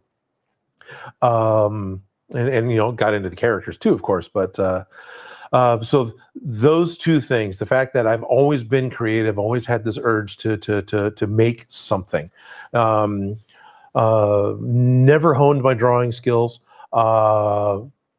never really delved into any other type of art style, but to create something physical with my hands, that was what I really enjoyed doing. And so making props just kind of became an extension of that. For many years, I was a Lego fanatic, basically obsessive on Lego, because that was something I could build with my hands very quickly and get the satisfaction of having a creative outlet, of having built something. I've finally kind of stopped buying Legos recently because I'm doing this now, which is feeding that urge. So what got me into it? I was bored into it, molded by it. My parents were both creative, and so it was just me, just what I've always kind of done. Why do I call the show Odin Makes? Because I'm doing things the way that I figured out how to do them, and I really do try to word that in such a way of this is how I would do it, or this is the way I did do it. Because I know there's lots of different ways that you can make something. It all become tagline, but it's actually all kind of real. It's really kind of the way it works. Well, I got them all cut out and rambled for like 2 hours, as much as we could wade through the spam.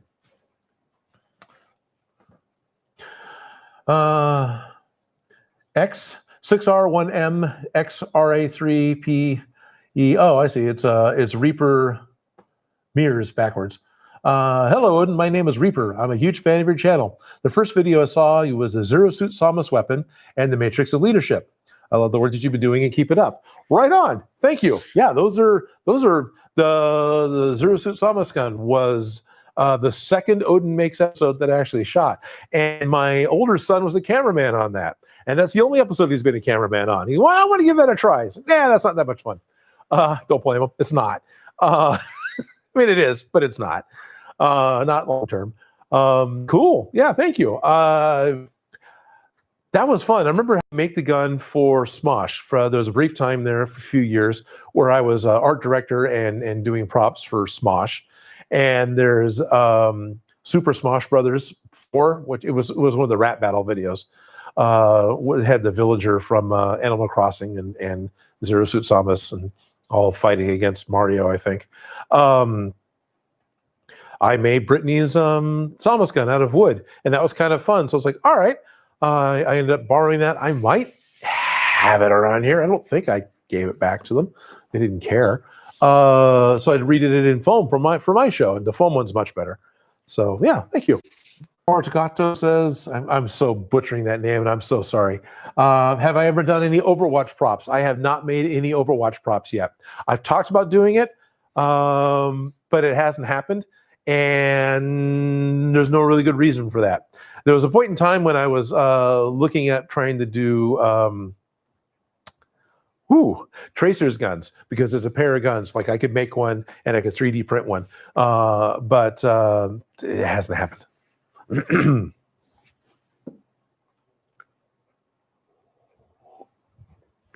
I'm getting close to 2 hours. I wonder if I want to start gluing anything together. Just interact with people for the while.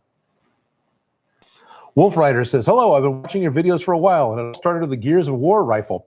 Have you ever thought about making RoboCop's helmet? Yes, I would love to make RoboCop's helmet. The 80s RoboCop, yeah, that would be great. There's, what's his name? Heroes Workshop, right? He's been working on a really good RoboCop suit, 1987 RoboCop suit. And seeing him on Instagram, and yeah, which was the one I did where? Oh, right, the silicone cast on my face looks like RoboCop without his mask on because there's no eyebrows. It's just forehead forever.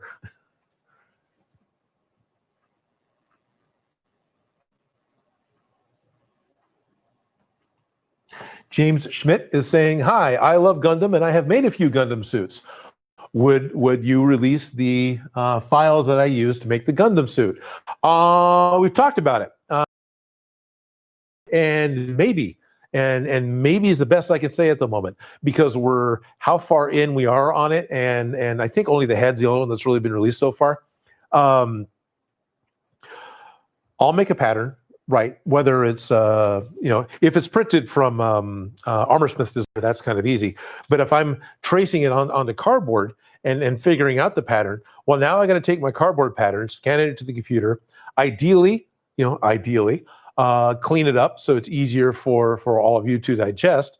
And the better instructions you put on it, the easier it is to use. And so I've put up patterns of all the different scopes of things.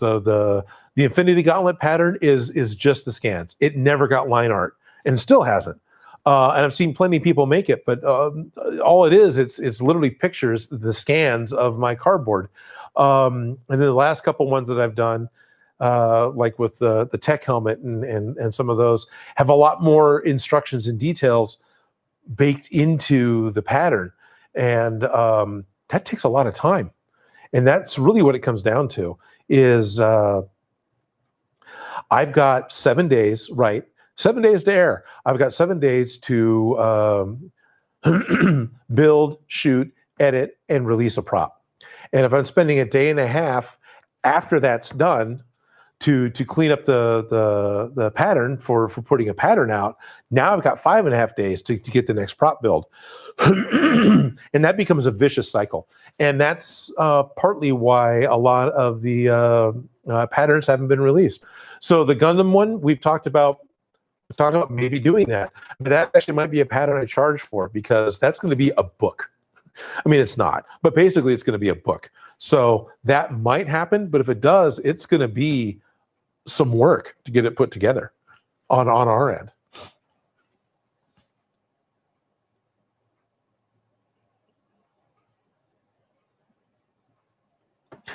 Zyle Din, boy, but Din is asking Zeal Z-A-E-L Zeal Din. Hey Odin, how do I think of things and then gain the ability to actually make them?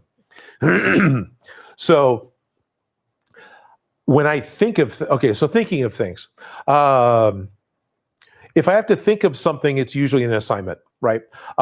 Basically, I assign it to myself. I want to make a gun that's inspired by what? No, actually, that wasn't. But anyway, I'll keep going with an analogy.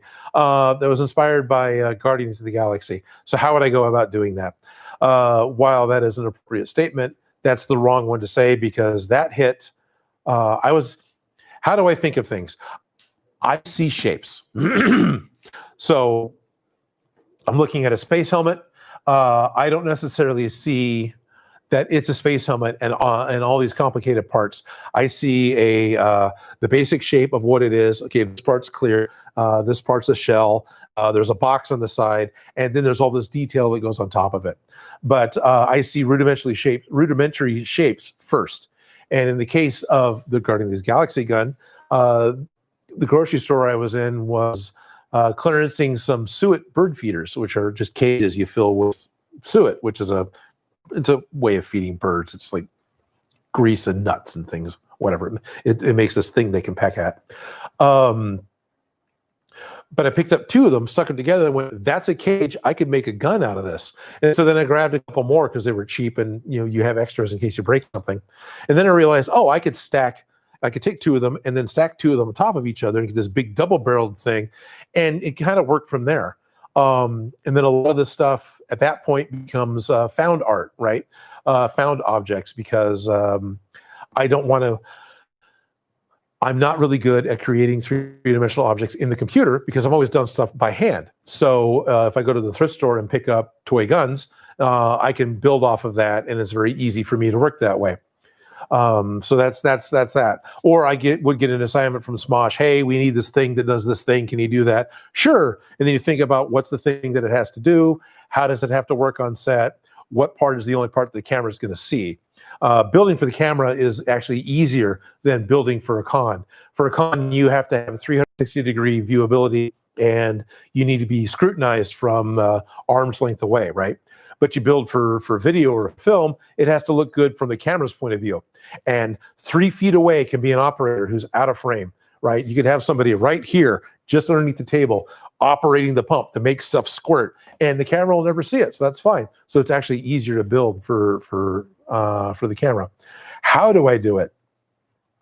It's been I've always had the desire to make things with my hands, and how do I know how to do it? Experience. You just keep doing it. It's sad things that you hear. It's like riding a bicycle. Well, no, it's nothing like riding a bicycle, except that you can't ride a bicycle until you just start doing it. And the longer you do it, the better you get at it, and the longer you can ride it. The thing. It's a learned skill. There's certainly people who may never have the aptitude to do it at all. So I don't want to claim that everybody can learn to do it. Chances are everybody can. But there very well may be people who are just, well, there's definitely people who aren't interested. But it's a learned skill, and you can you just pick it up and do it to the best that you can, and then look at what you've got done, and then maybe decide how you could fix it and do something again later, and then build something else that's maybe related, maybe not, or rebuild the same thing and make it better. And that's it. That's how I got to doing what I'm doing.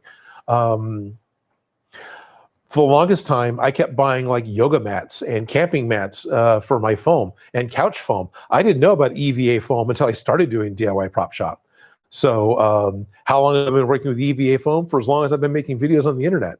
It's, craft foam, I just didn't use it that much. It was always, I called them yoga mats. I'd go and buy camping mats, which are horrible, by the way, comparatively. Oh, they're a polypropylene plastic. They're nowhere near as nice to work with. They work.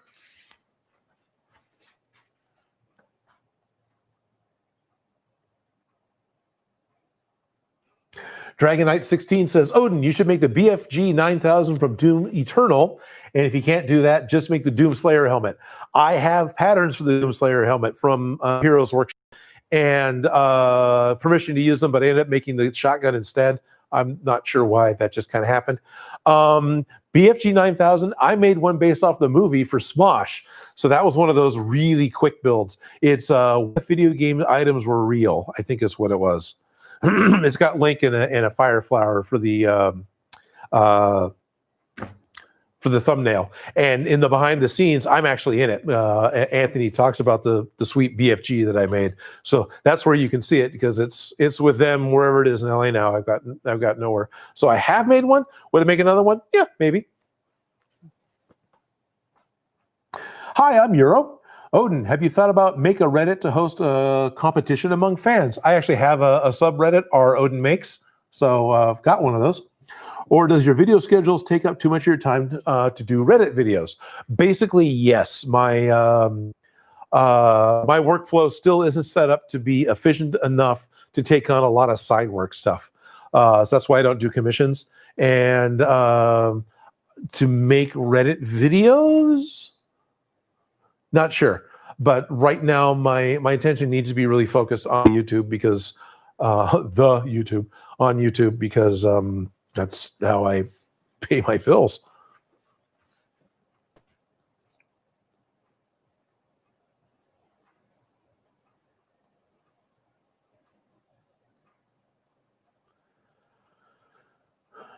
Okay. Gavin Yoder. What's my favorite kind of EVA foam right now? Meaning TNT, floor mats, HD foam, etc. Okay, so So which one are we missing out of TNT foam, floor mats, HD foam? I guess craft foam. You got the Creatology foam, which is a new one that Michaels is carrying. I have not played with that directly. I've got Creatology foam. I assume it's still the same craft foam, which is really soft. So which one's my favorite? HD foam. HD foam's my favorite. What I met Steve at Dragon Con, and what he told me about what he did for HD foam with a higher density. It's a custom mixture to get the foam to be the way that he wanted to get it. It is. It's funny to go back and forth between it. I've worked with some craft foam after working with the HD foam, and craft foam is so much easier to cut through. Right, it's so much softer. Format foam, I actually like format foam because that's what I was using. But it's a really soft foam, and it doesn't have the quality control, right? Because it doesn't need it. You're going to walk on it. So there's a variance in the thicknesses of the foam plates. TNT Cosplay foam. That was the first non-format foam I got a hold of. And I've been to TNT Cosplay. I've been to their location in Texas, and they are some fantastic people. There's some really friendly people. They've got a great storefront. They've got a great business of. They actually fulfill their orders themselves. HD foam is available through Blick Art Materials. But I will probably be ordering from TNT because TNT has some sizes that I can't get in HD foam. So I like them all for different various reasons. The craft foams are great for hashing out an idea or for adding accents to something. Strongback foam was great. Strongback foam has got a really high density like the HD foam does, but it has an adhesive back. Boy, there it goes. Here's a little scrap of it. So here's another one. Strongback foam is available through Amazon, and it's adhesive back. This was made by a group of people who bought a company that used to make the replacement pads for random orbit sanders. So this is the padding material for that, and this is the adhesive for that. So this is an adhesive made to stick to a random orbit sander and stick. I made a Pip-Boy out of this foam, and I like it a lot. This is a really fast product to work with because it's adhesive. Still ended up doing a lot of contact cement on so I like contact cement this foam, then peel this and stick it down. But it was really quick to work with, especially when I was just kind of sticking it to itself. And the one other foam that I worked with is called What the Foam. That is also available through Amazon. What the Foam is made by Cosplay Apprentice.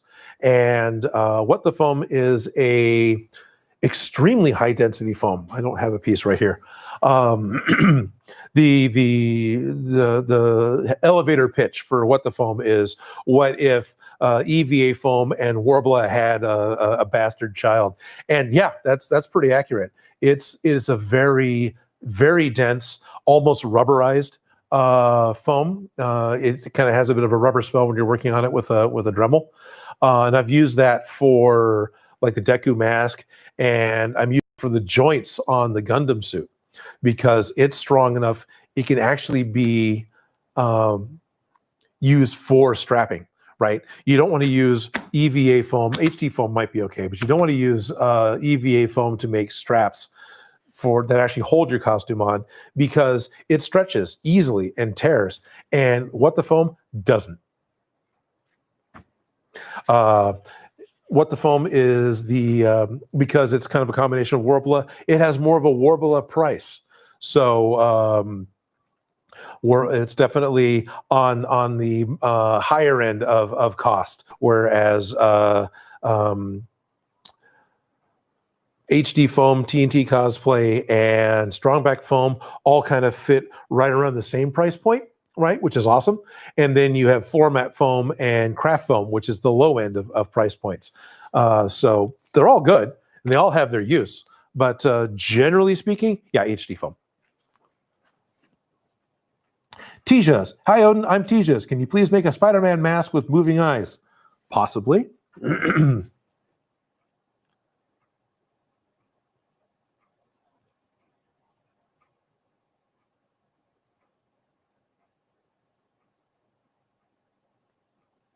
Canned Tuna says, have I ever thought about working in a film studio as a prop costume maker? Of course.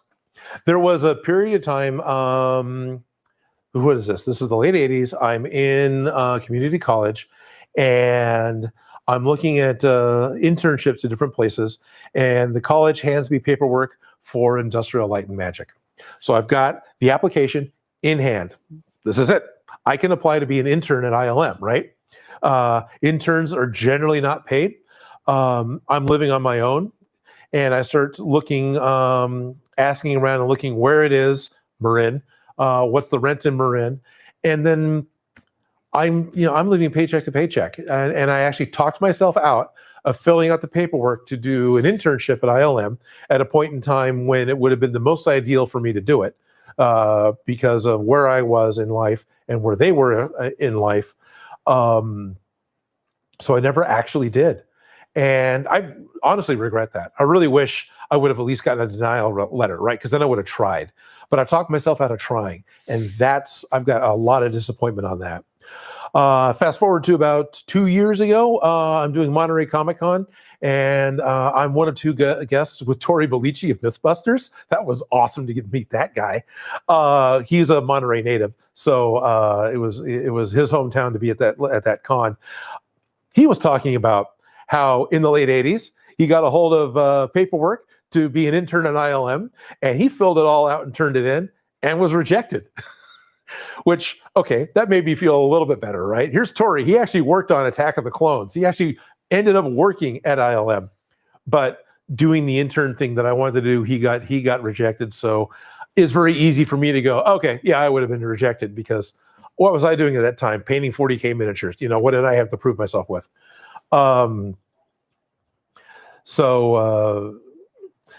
But Tori was talking about, once he finally did get hired for being on Attack of the Clones, right? Or episode 1, I think it was Attack of the Clones.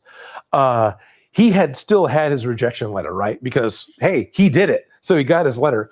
He ran around the model shop. I'm here anyway. And that was an awesome story. So good for him. That's great. And then, of course, he got to work with Adam, which is like really amazing.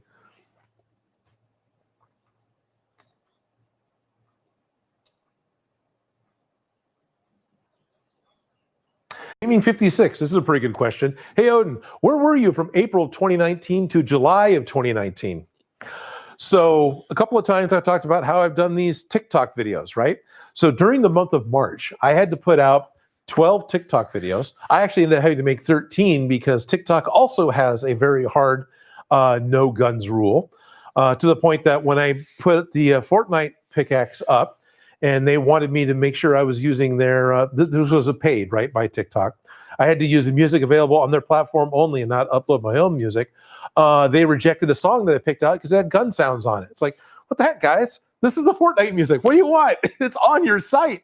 So I had to change the music. So I made a really bad Halo gun. It's way undersized because I didn't think about it. I was going quick. So during the month of March, I made those 13 videos. So that was 13 building days, plus a day of post-production for each one of those. And then at that time, I was only making a video every other week for my YouTube channel because I had a full-time job. So I'm going to work 40 hours a week.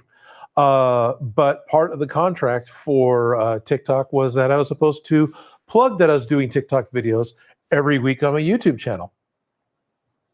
So all of a sudden, I have to do 4 YouTube builds in March, 12 TikTok builds in March, go to work full-time, 40 hours a day. I was so hardcore burnt out, it took me till July to get back on to doing it again. Basically, I worked myself into an exhaustion. I worked myself to a point to where I couldn't come down here and build anything. I just pushed way too hard in the month of March of 2019, and I wasn't able to get back on to building again until, what was it? It was a sword, the Masters Universe sword, right?